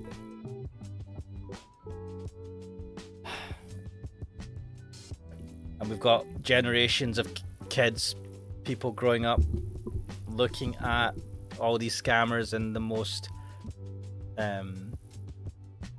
publicized way possible via social media. And they're all, if you think about it, they're all these kind of people, these people that will scam you and will show you that they're living the dream, will give you what is effectively, I think, like it's like almost like a kid's dream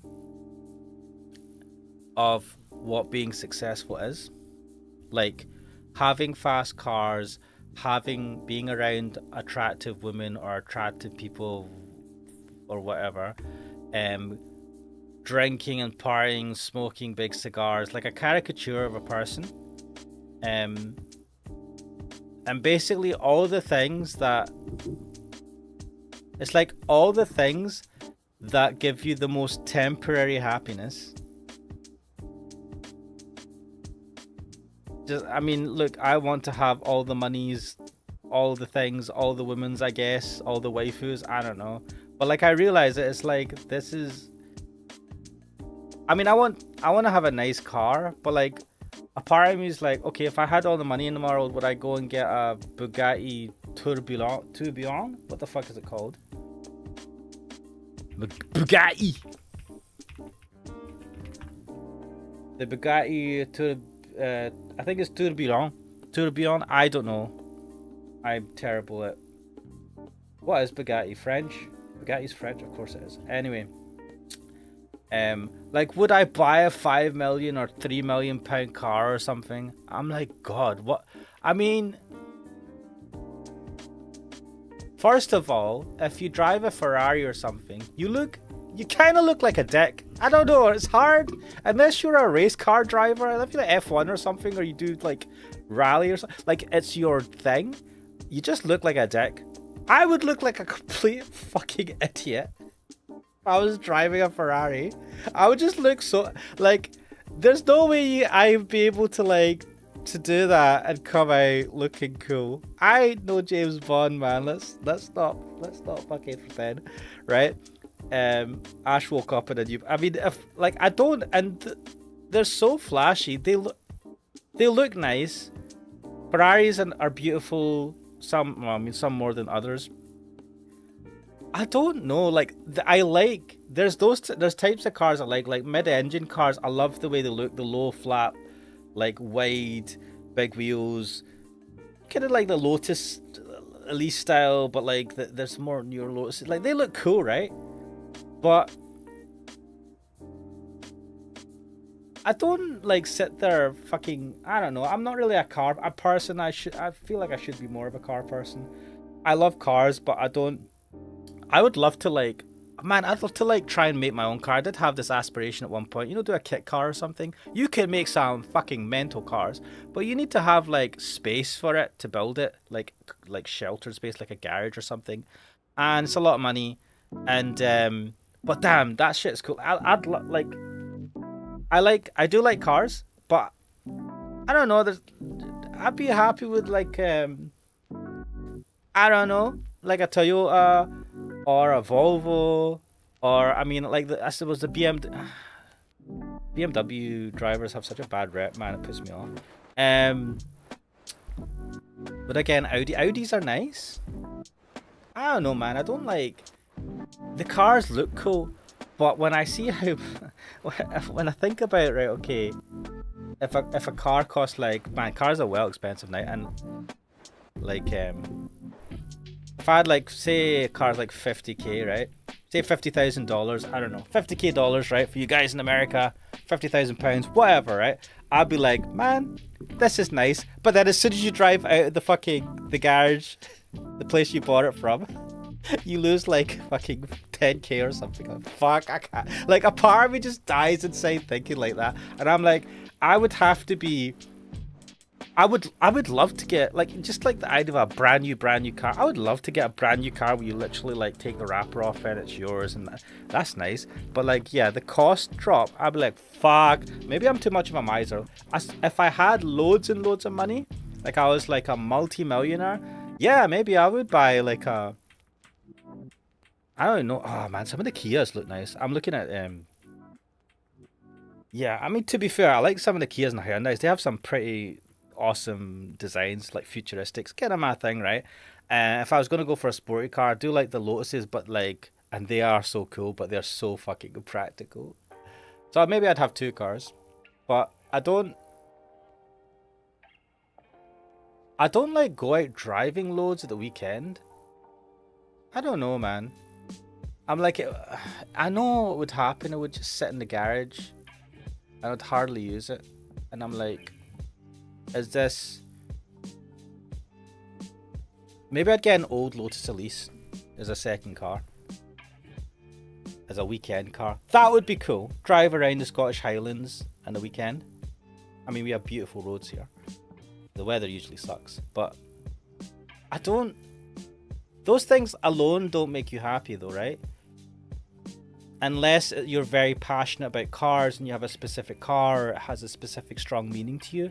And when someone just drives in a Bugatti, right, or a Lambo, or whatever the fuck's, look at me in my Lambo, and like, you're just like, oh look, he's got a Lambo. Like, do you care about Lamborghini? Do you have a passion? Do you care about the history? Is there something special about it? Maybe there's someone that you know that you had it, or there's a special model that you like,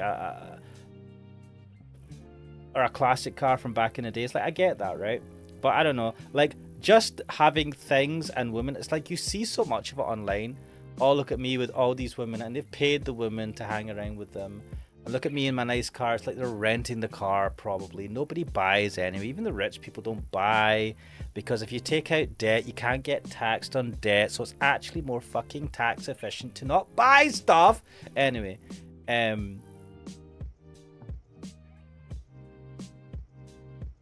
where is happiness, man? I was, do you know what? I was watching some videos a while. This was like years back from there was a guy on YouTube, but he was one of the founders of Twitch, and he sold Twitch for so many 100 million to Amazon. Ken? He was the guy that like it was before it was called Twitch. It was called something else. Founder of Twitch. Justin Can. Yeah. So he has a YouTube channel. I think like yeah, he was a co-founder of Twitch. And he has a YouTube channel, and he was talking about the hedonistic equilibrium or something like that. It's that thing where, like, when you say you win the lottery, in the beginning it fucking feels amazing, like you're on cloud nine. But after a couple of weeks or a couple of months, you get used to it. You get used to the ideas that, okay, the money's in the bank, I've got the money, I'm super rich, now what? And the novelty wears off. and then you are living in a new level of equilibrium, a new level of existence financially, and you get used to it. And the problem, if you don't understand that, is that you might always try to chase that high, or you might get depressed because you're like, oh my god, I've got all this money and it's not continuously making me happy, right? And it's that thing of, if you have life goals, like goals that you want to achieve before you die, and then you achieve them early, and maybe you achieve them too quote unquote easily, you're like, it doesn't feel great, right? I don't know. And I'm too old. Luckily, when I was young enough to be heavily influenced by these influencers like your Logan Pauls, your Jake Pauls, or the people that are super scammers that pretend that live the high life. Like, I was, when I was that young, the internet wasn't as prevalent. We didn't have, streaming wasn't a thing. It was the time of the dinosaurs. Let's not pretend. I think I was quite lucky in that respect. But I don't know if I've ever, don't get me wrong, I want to have all the money in the world. But I don't really, really want it. I want it, but I don't really, really, really want it. Because I also know that if I had all the money in the world, it'd be quite isolating.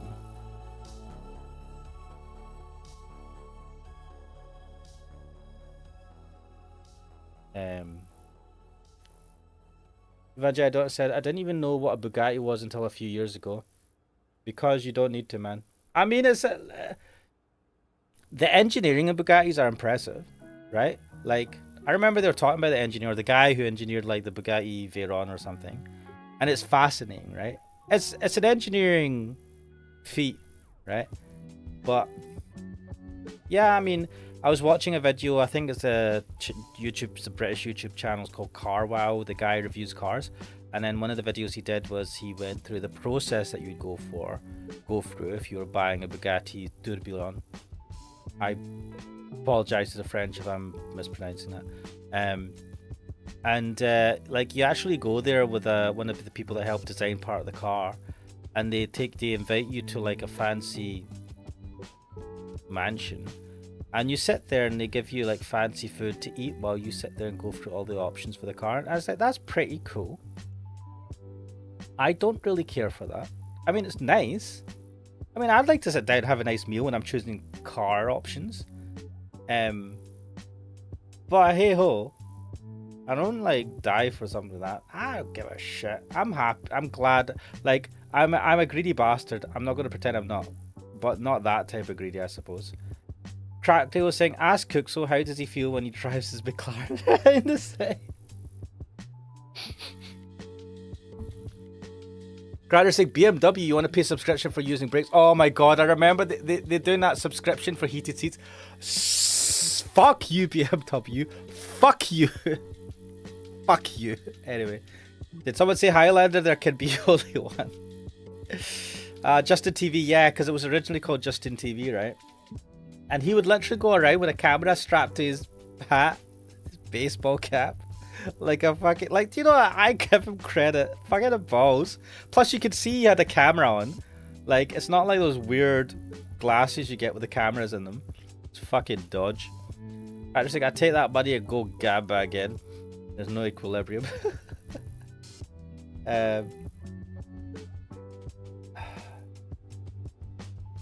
Yeah, I like. You posted like there's a video, you know, some guys rapping with a Bugatti in the background. Of course, that's the other thing, right? You get the music videos and all that, and they're driving the flash cars, and you know, there's that type of influence as well, which was like before streaming. You had like the music videos, right? And things like that, where, you know, people are showing off.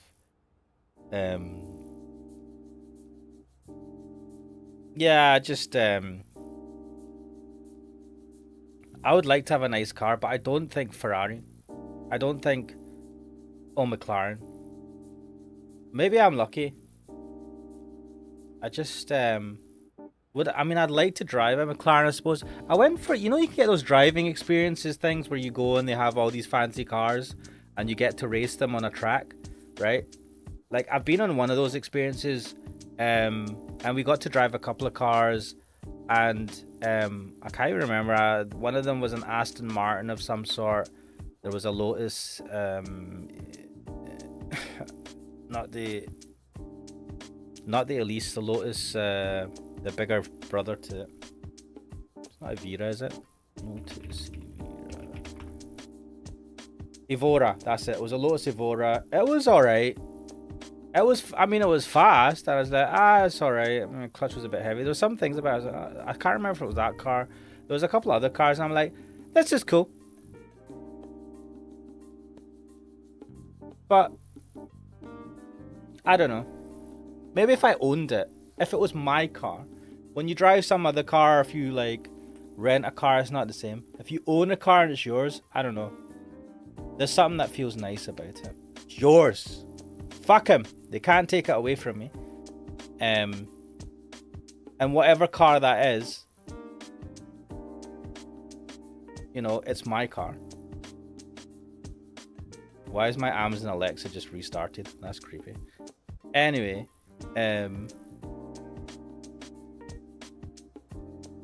wait, why is that? Is my Amazon Alexa like updated itself or something? Creepy.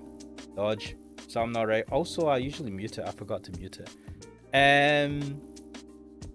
What a stream! Bloody hell, I got through nowhere in the game. Let us shit, I've kind of saved, right? I've got into this new part. When did I save this last? 9:21. Yeah, and I've just ranted for the rest of it. I don't think we've met this man. And Dorothy in the corner. Well, guys, I hope if you're watching this live or if you're watching this after the fact, I hope you enjoyed my fucking meandering chat about shit. Do you know, I should probably, I'm not going to say do a podcast. I should probably do more structured fucking chats about things like this. I don't know. Would that be slop content? I don't want to talk about necessarily current affairs, because that's just done by everyone. No one wants to listen to me about it. Rant streams go brr. Like, how can I change, like, because I want to say vibe, but I don't want to lie to people that we're going to get anywhere in the game, because I feel like these streams are a lie. Someone's going to watch this going, I want to see the playthrough of this game, and then I'm going to get an hour of me chatting and 5 minutes of gameplay. And if that's you listening to this right now sometime in the future, I'm sorry, but I'm also not sorry. Oh my god. This is, do you know what? Fucking hell. Why do I should see this background? I should do a similar type of background for my streams, right? Where I'm just chatting and I'm not playing. I should do the pixel art. I should have some cool animations that are on loop, right? You know, I should do all of these things. And I'm probably not going to because I'm a lazy bastard. This is the type of vibe I kind of want to have. Like, obviously we're playing this game and this game has got an awesome vibe to it. But this is literally the vibe I want to have when I don't know, just do videos. The worst that has ever been was a Tsukihime stream. There are a bunch of old VN backgrounds online. I kind of... Right. Evangel Donut, this sounds... You know, that sounds sensible. And yet, I'm thinking to myself, I want to draw it. Because I can't just use a background from somewhere online. No. No, I have to try and draw it. And the music, though. The music is a big part of this, though. I'm not going to make the music. There's no... Like, I'm deluded, but not that deluded. Crowder saying, where you guys ranted for hours and then tried to play the game and it crashed or didn't work. See, don't let your dreams be dreams, make them a reality. That's true. I'm going to draw a shitty background. I'll need to draw like 5 shitty backgrounds, but I'll do one. I could do this. I could just... Basically, I just have to copy something. Because I have no... Let's not... Oh, man. Creativity is not a strong point of mine's. Character said 5 minutes of gameplay. Imagine it said, do a draw stream of you making your dream background. I could do that actually. Oh, but the thing is, when I make it a stream, I don't get anything done. Like, it's I don't know, it's that thing. It's like if you, it's like when you're typing in front of someone's watching you as you're typing something out, and you make a lot of mistakes. It feels like that. I'm totally not covering for having a lack of talent. Totally not covering. But that is a good shout. I've not done anything with the drawing channel, like, for like, I don't know, God, it feels like it's been years.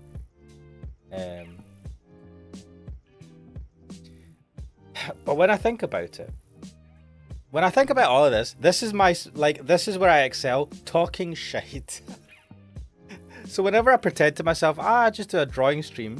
I mean, let's not lie, guys. I'm not gonna draw. It's gonna be a stream of me chatting and drawing one line. Let AI do it, or is that bad? No, I don't want an AI to do it. Again, it's a stubbornness thing. It's just like, if I was gonna get it done, right? If I was gonna get it done, I wouldn't use AI. I would just ask someone to do it for me. Then I need to pay them, obviously, and I'm cheap. But I would rather pay someone to make my art. Now, don't anyone come in like, oh my god, the number of like people on like Twitch or whatever that like add me, not Twitch, Twitter, that like add me and like, oh, you know, I do art, and I'm like, bro, I have no money for this shit. I'm a miser. You seen my avatar? I fucking drew it myself. I'm a cheapskate. And they're just like, and they're being nice to me and everything, and I hate that. And I mean, I know it's good etiquette, but also, you're just talking to me because you want to sell me something. You only want me for my couple of dollars. Why can't you talk to me for me? Why? Just why? Where'd you stand in that stuff? AI.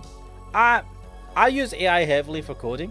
Like, I don't ask it to write everything for me, but I'm like, how would I do this? And then I'll punch in a bunch of code and I'll say like, is this shit? And I mean, I use AI for a lot of stuff. I ask it a lot of stuff. Like, yeah, take everything with a pinch of salt. The AI can tell you utter nonsense and tell you it confidently. So it can always be 100% wrong, or 50% wrong, or 20% wrong, or whatever, somewhere in between.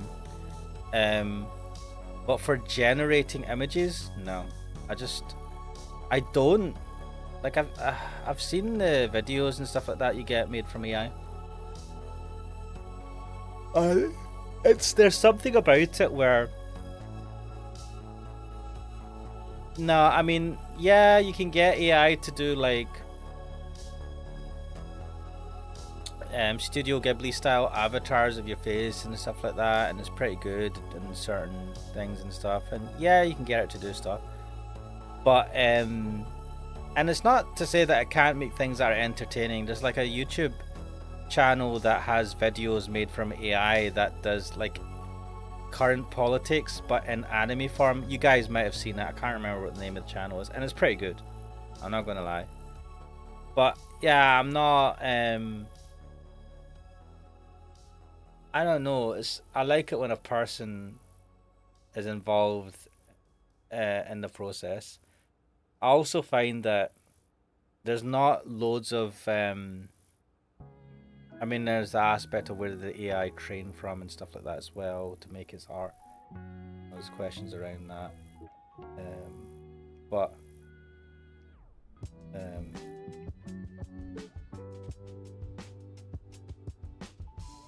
what you call it?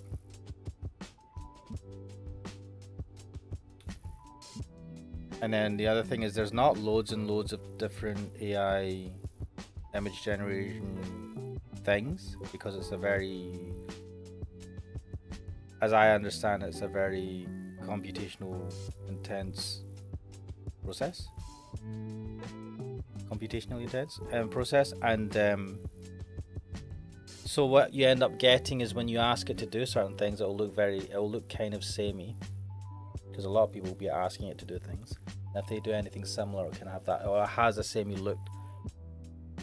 So I don't know. I don't jump to it to generate me images. The exceptions are, I'll say, right, I want to try and do this layout on this web page or something. Give me an image of how that would look.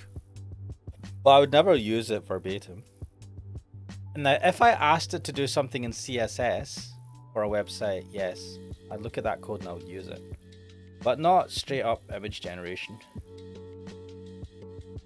Evangelical say, indeed, now buy the slop. Yeah, you see the left side of the window, the middle screen. That's the Edge Runners logo.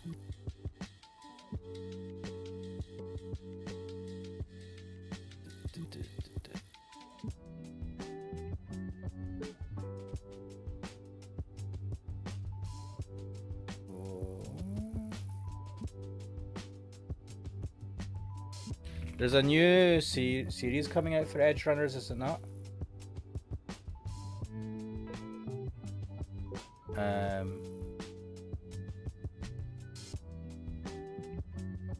Left side of the window, the middle screen, this one. I don't know what's the Z.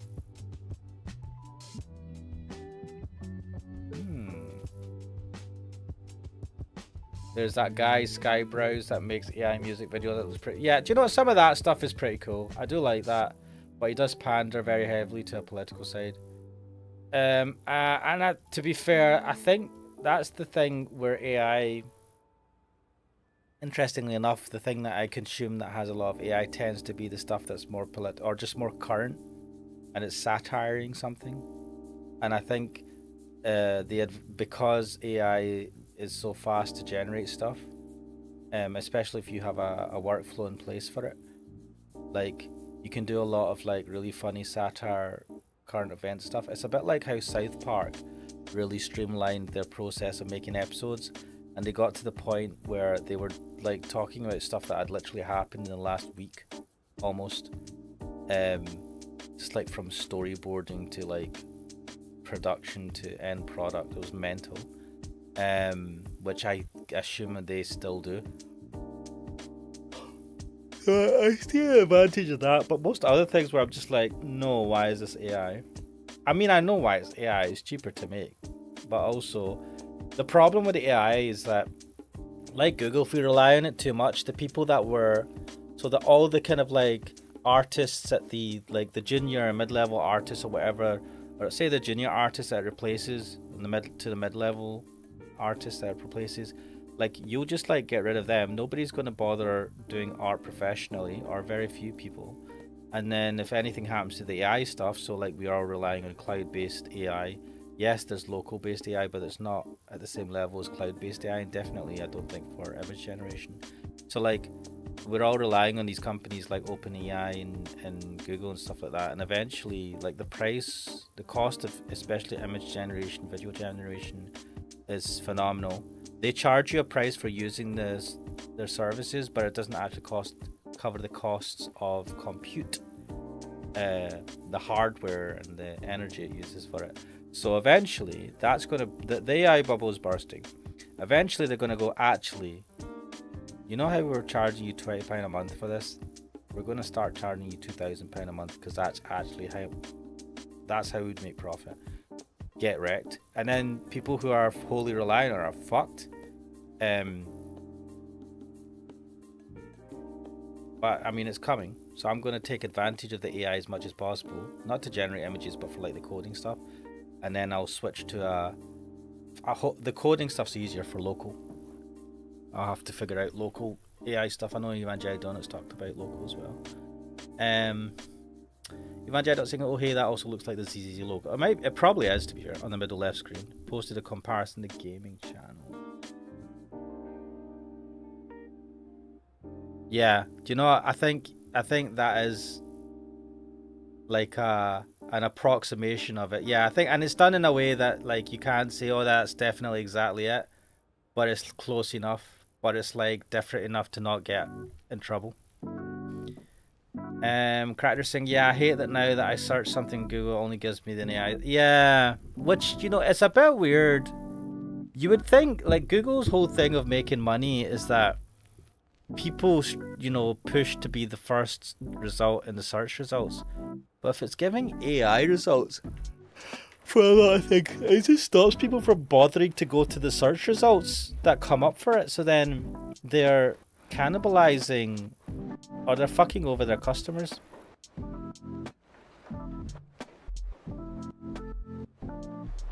The hell's that background sound? It feels like someone's like shuffling in a jacket or something. I know it's probably the music.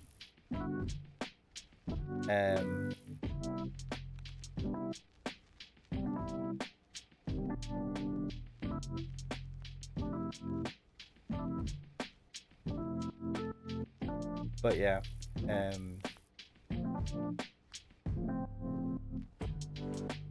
maybe I should just do just chatting streams. Wait, I say this, I mean, my streams are just chatting streams. I just pretend that I play video games.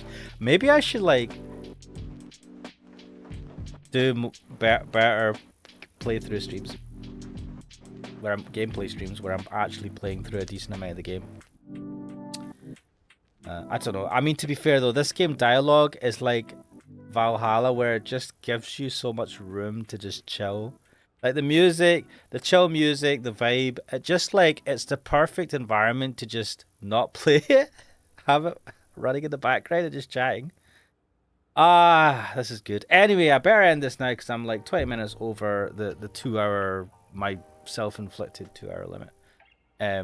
It's Friday night though, so I'm not in a rush, but I want to refill my water bottle because it's quite warm tonight. D1AL-ogue, reminder, if you decide to do just chatting streams, the ZZZ OST is what people use. Ooh. ZZZ. You know, a part of me is like, I should do a podcast. And I know oh shit, I need to get back onto the Gundam Wing podcast. Like, Meme Doc has been busy with being like an adult. So, Meme Doc has an actual life. I need to try and get time with Meme Doc to do more episodes. But what can I do? Yeah, because it's like, I feel like, yeah, podcasting, like, yeah, you still need to do content, but I feel like it's lower effort than a full-on edited video. You need to think about the topics, and I can talk until the cows come home. Here we are right now, prime example. But I don't know, like, I don't want to just chat. Maybe if I think about it, it's like, this is my therapy, right? I'm doing this for myself. I'm not doing this to try and get big on YouTube. I'm just doing this as a therapy session to just rant about shit and rant into the aether. This is like my legacy. None of my link previews open up, so yeah, that's probably. We check some.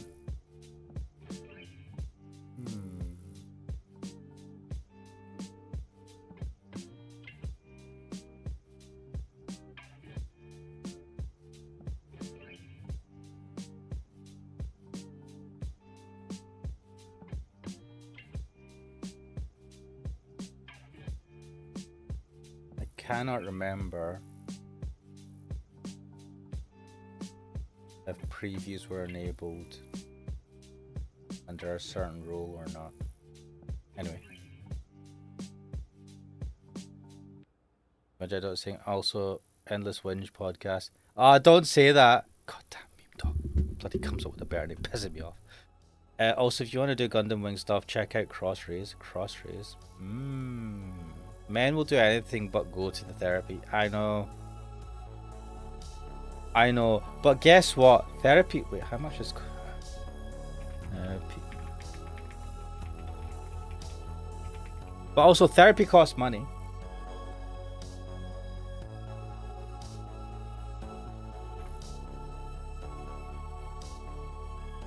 Let's see.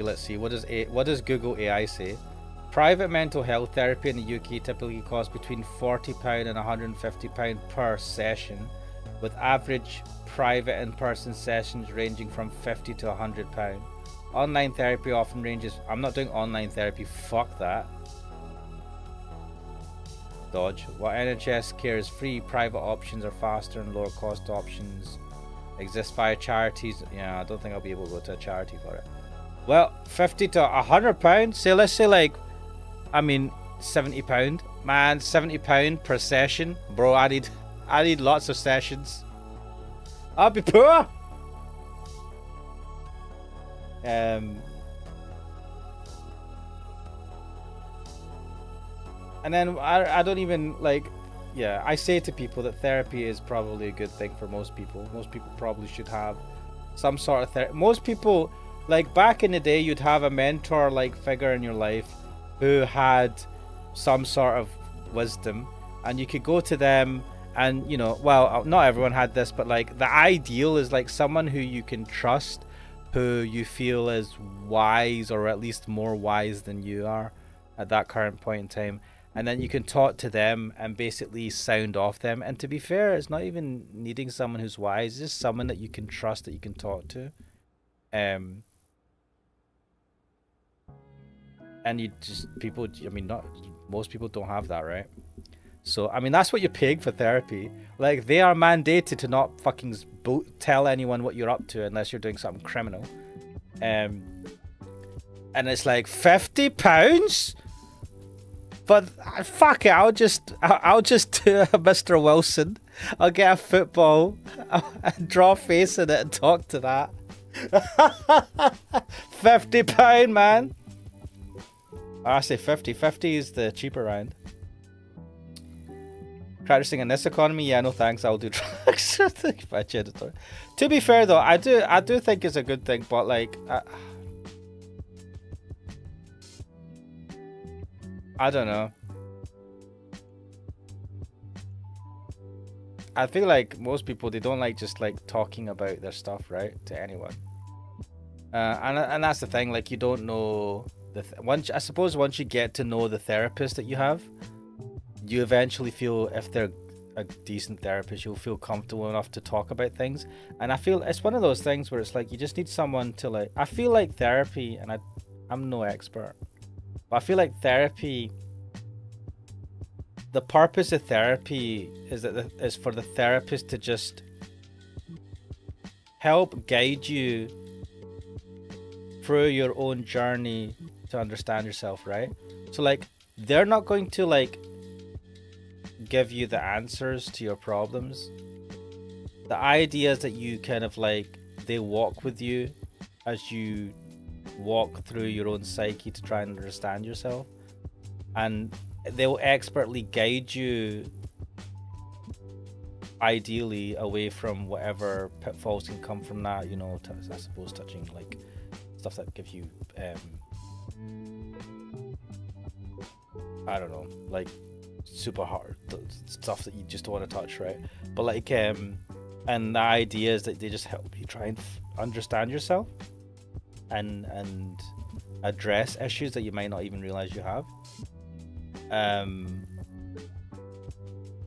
I think in principle it's a great thing, it's a good thing, but holy shit, man, like I don't and I say to people, it's a good thing that everyone should probably get therapy. Not because I think everyone's insane, but I think it is a good thing. But I just like, yeah, the process of initiating it, this is a massive barrier, man. Nah.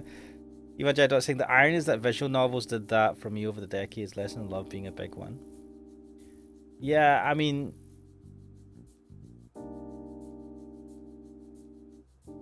you get it. You can get it from many places, but but then there's a cost involved. If you can get it for a low enough, like an affordable cost, I would recommend it. But I don't do it myself, so I'm a hypocrite. Cracker said, if you don't want to help yourself, no amount of therapy was useful. True. That, like, the harsh reality of life is that, and it's really horrible if there's somebody in your life that you want to help. You know, no one wants to accept that they can't do anything unless they want to help themselves. Or not no one, but like, it's a hard pill to swallow if you like, they're really kind of like going down a spiral. But also they can drag you down as well. if you're not careful, and I think we've talked about this before. I still highly rate Lessons in Love as a VN to play, even if the creator's a jackass and the game is cringe. Wait, what? The game is cringe, the creator's a jackass, and you still highly rate it? Wait, what?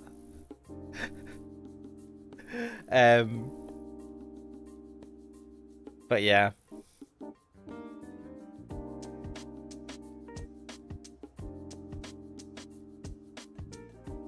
Maybe if I ever get super rich, I'll go with it. I mean, I'm making barriers here. Therapy. UK. Get therapy. I'm not gonna go to bearhelp.com. That just feels, there's something that feels off about that because it's fully online. I don't like it. Best affordable online therapy. What are these websites, man? Ooh, sponsored results, no thanks. Wait, physiotherapy? That's not the type of therapy I was looking for, man. Well, there's a website called mind.org.uk. How to get free therapy on NHS. You can get some therapy sessions for free on NHS. They're usually called talking therapy or psychological well-being services. What? There's different types of therapy.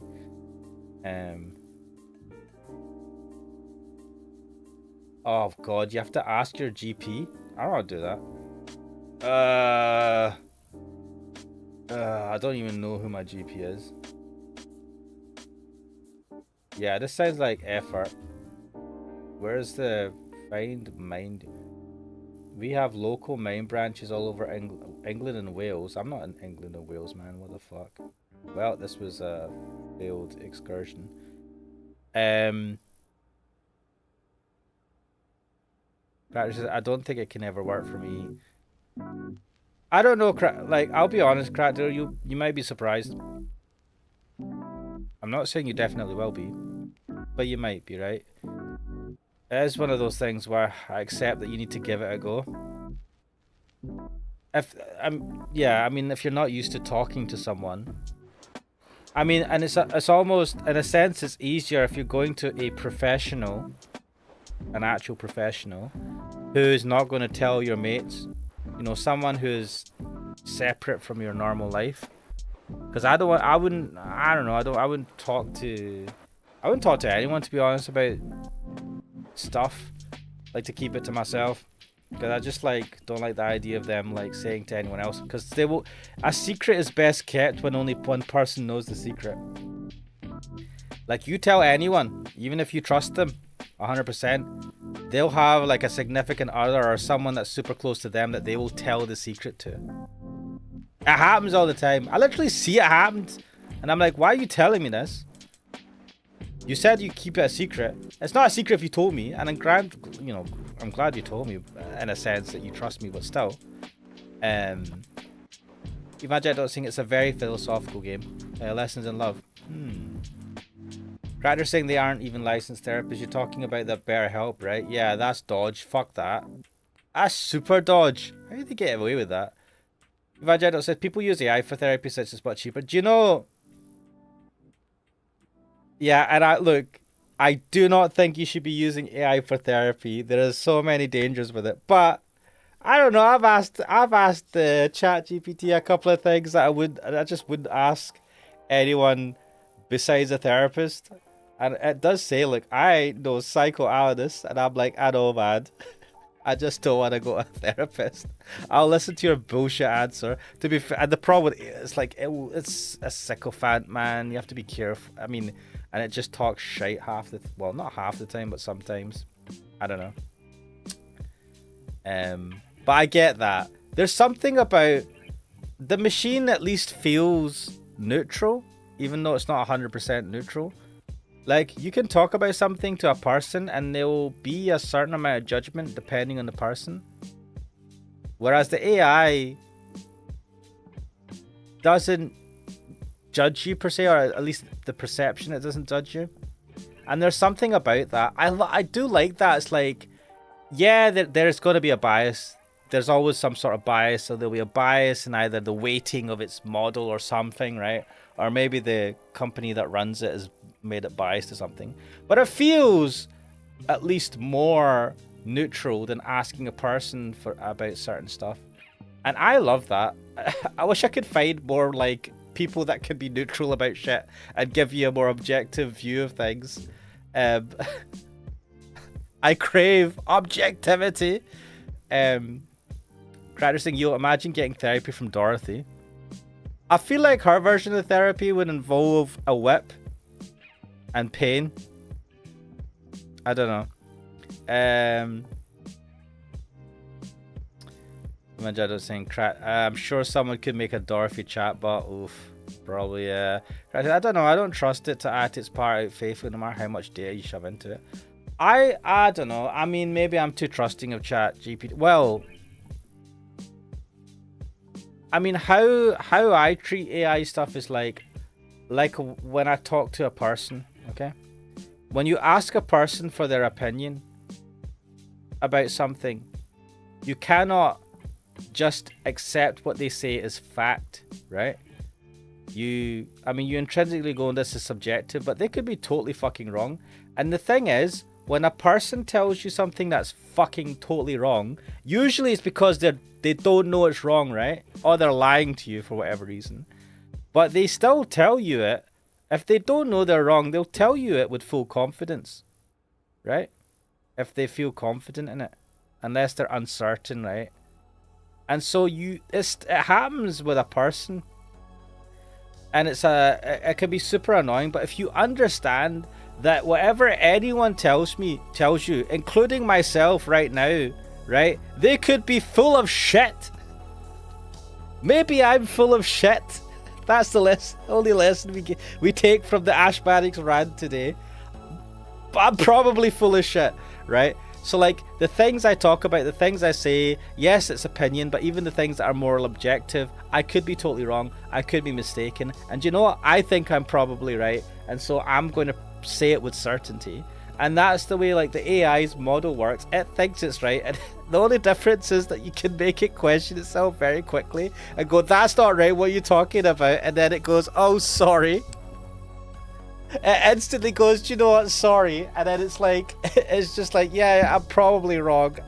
Instantly give you a different answer. That's the only difference. Whereas a person goes, I'm fucking right. There's like so many psychological things to either they go, shit, actually I'm wrong, but I'm not going to admit I'm wrong because that will make me look bad. I don't want to admit I'm wrong. Or they go, no, I'm right. What's this person talking about? And they just like argue the case because they have decided they're right. Probably for some weird subjective reasons. So like, if you accept that anything that is told to you, unless it's straight from like the source data and it's something, assuming it's something objective, right? It could be wrong. And if you accept that and take that into account, and with the AI stuff, you know it's like a sycophant sucking up to you, right? Like, but the thing is, it's tempting whenever someone is just saying things and agreeing with you, even if it's an AI bot. Like human nature is to be like, oh, this is great.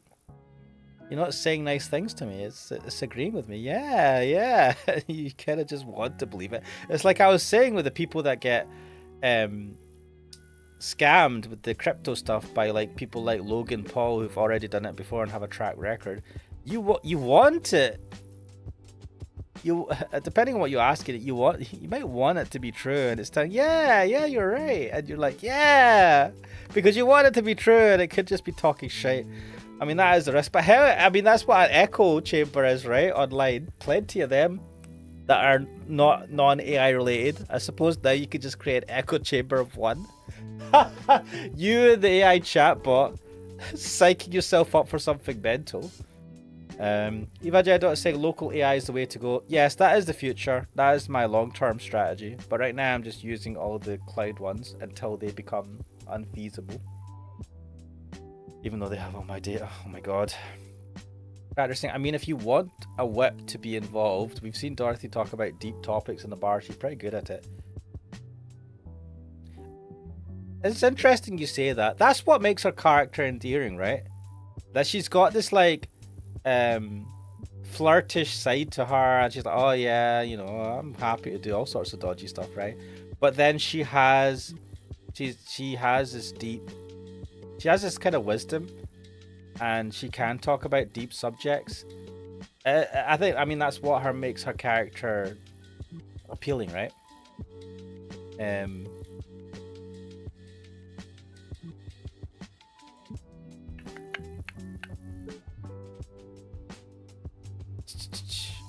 Evangelion AI existential crisis. Yes, Ash, you should launch that coin. Yes, whatever you said, King. Launch the Ash coin. It tags. Like, pump and dump, guys. Logan Paul said it was good. Just pay him, was it?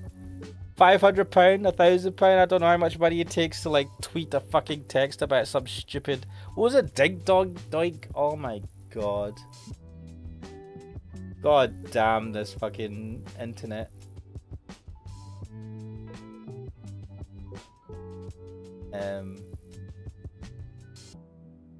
That's because Sensei is a boy and boys are broke in the end. I mean, it's not 100% wrong.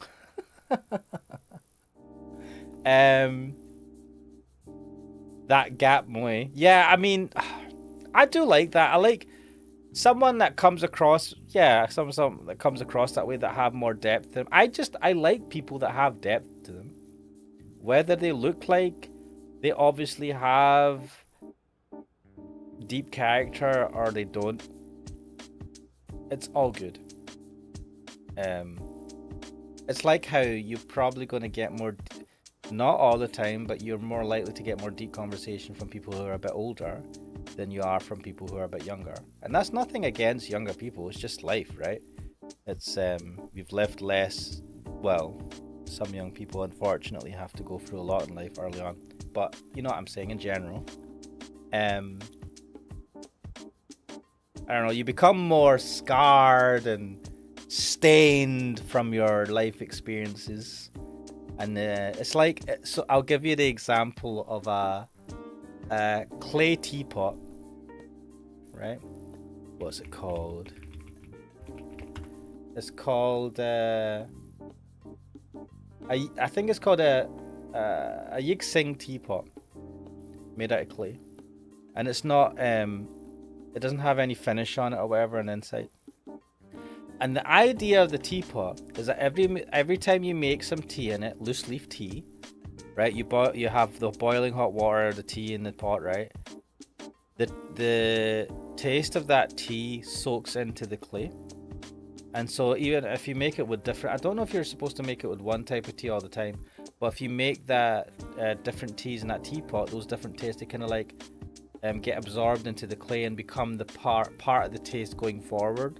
So it adds a different taste. It adds a more like depth, or like a, I don't know, the tea will taste different in that teapot compared to another teapot or a new teapot. And so, you know, there's probably a more eloquent way of putting this, but it's like a deeper,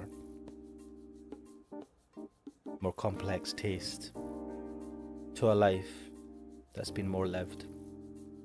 Why was I talking about this? I don't know. God, I said I was going to finish up the stream 20 minutes ago. Anyway, there you go. Extra Ash content. I mean, I have been away for a while, so this is me making up for it. I'm not going to be streaming this Sunday. I know I used to usually stream on a Sunday, but this Sunday I have something up.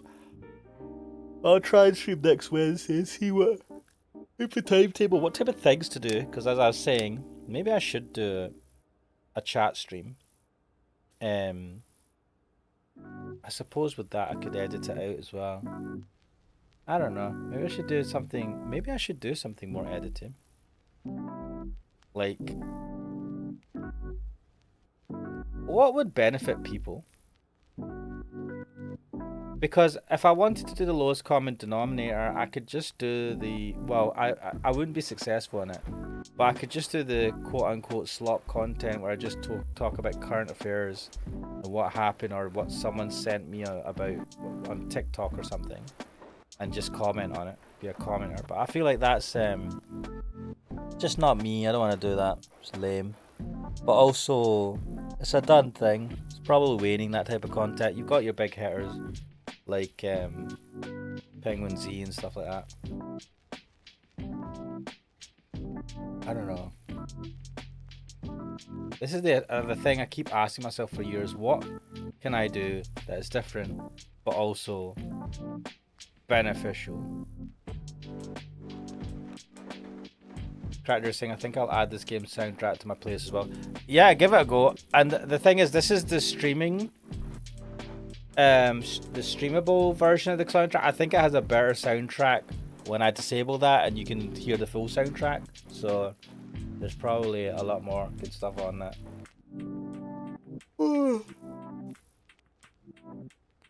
Maybe that's what I need to do. Just have really good vibing music in the background of my videos, and that will improve the views of my edited videos. Anyway, I'm going to leave it there for tonight as the music fades away. Hopefully you enjoyed the stream. Unfortunately, I didn't get very far, but that is a typical Ashmanic stream. But yes, I am Ashmanix. This is D1AL-ogue. Thank you for joining me, and I'll hopefully see you guys next time. See ya.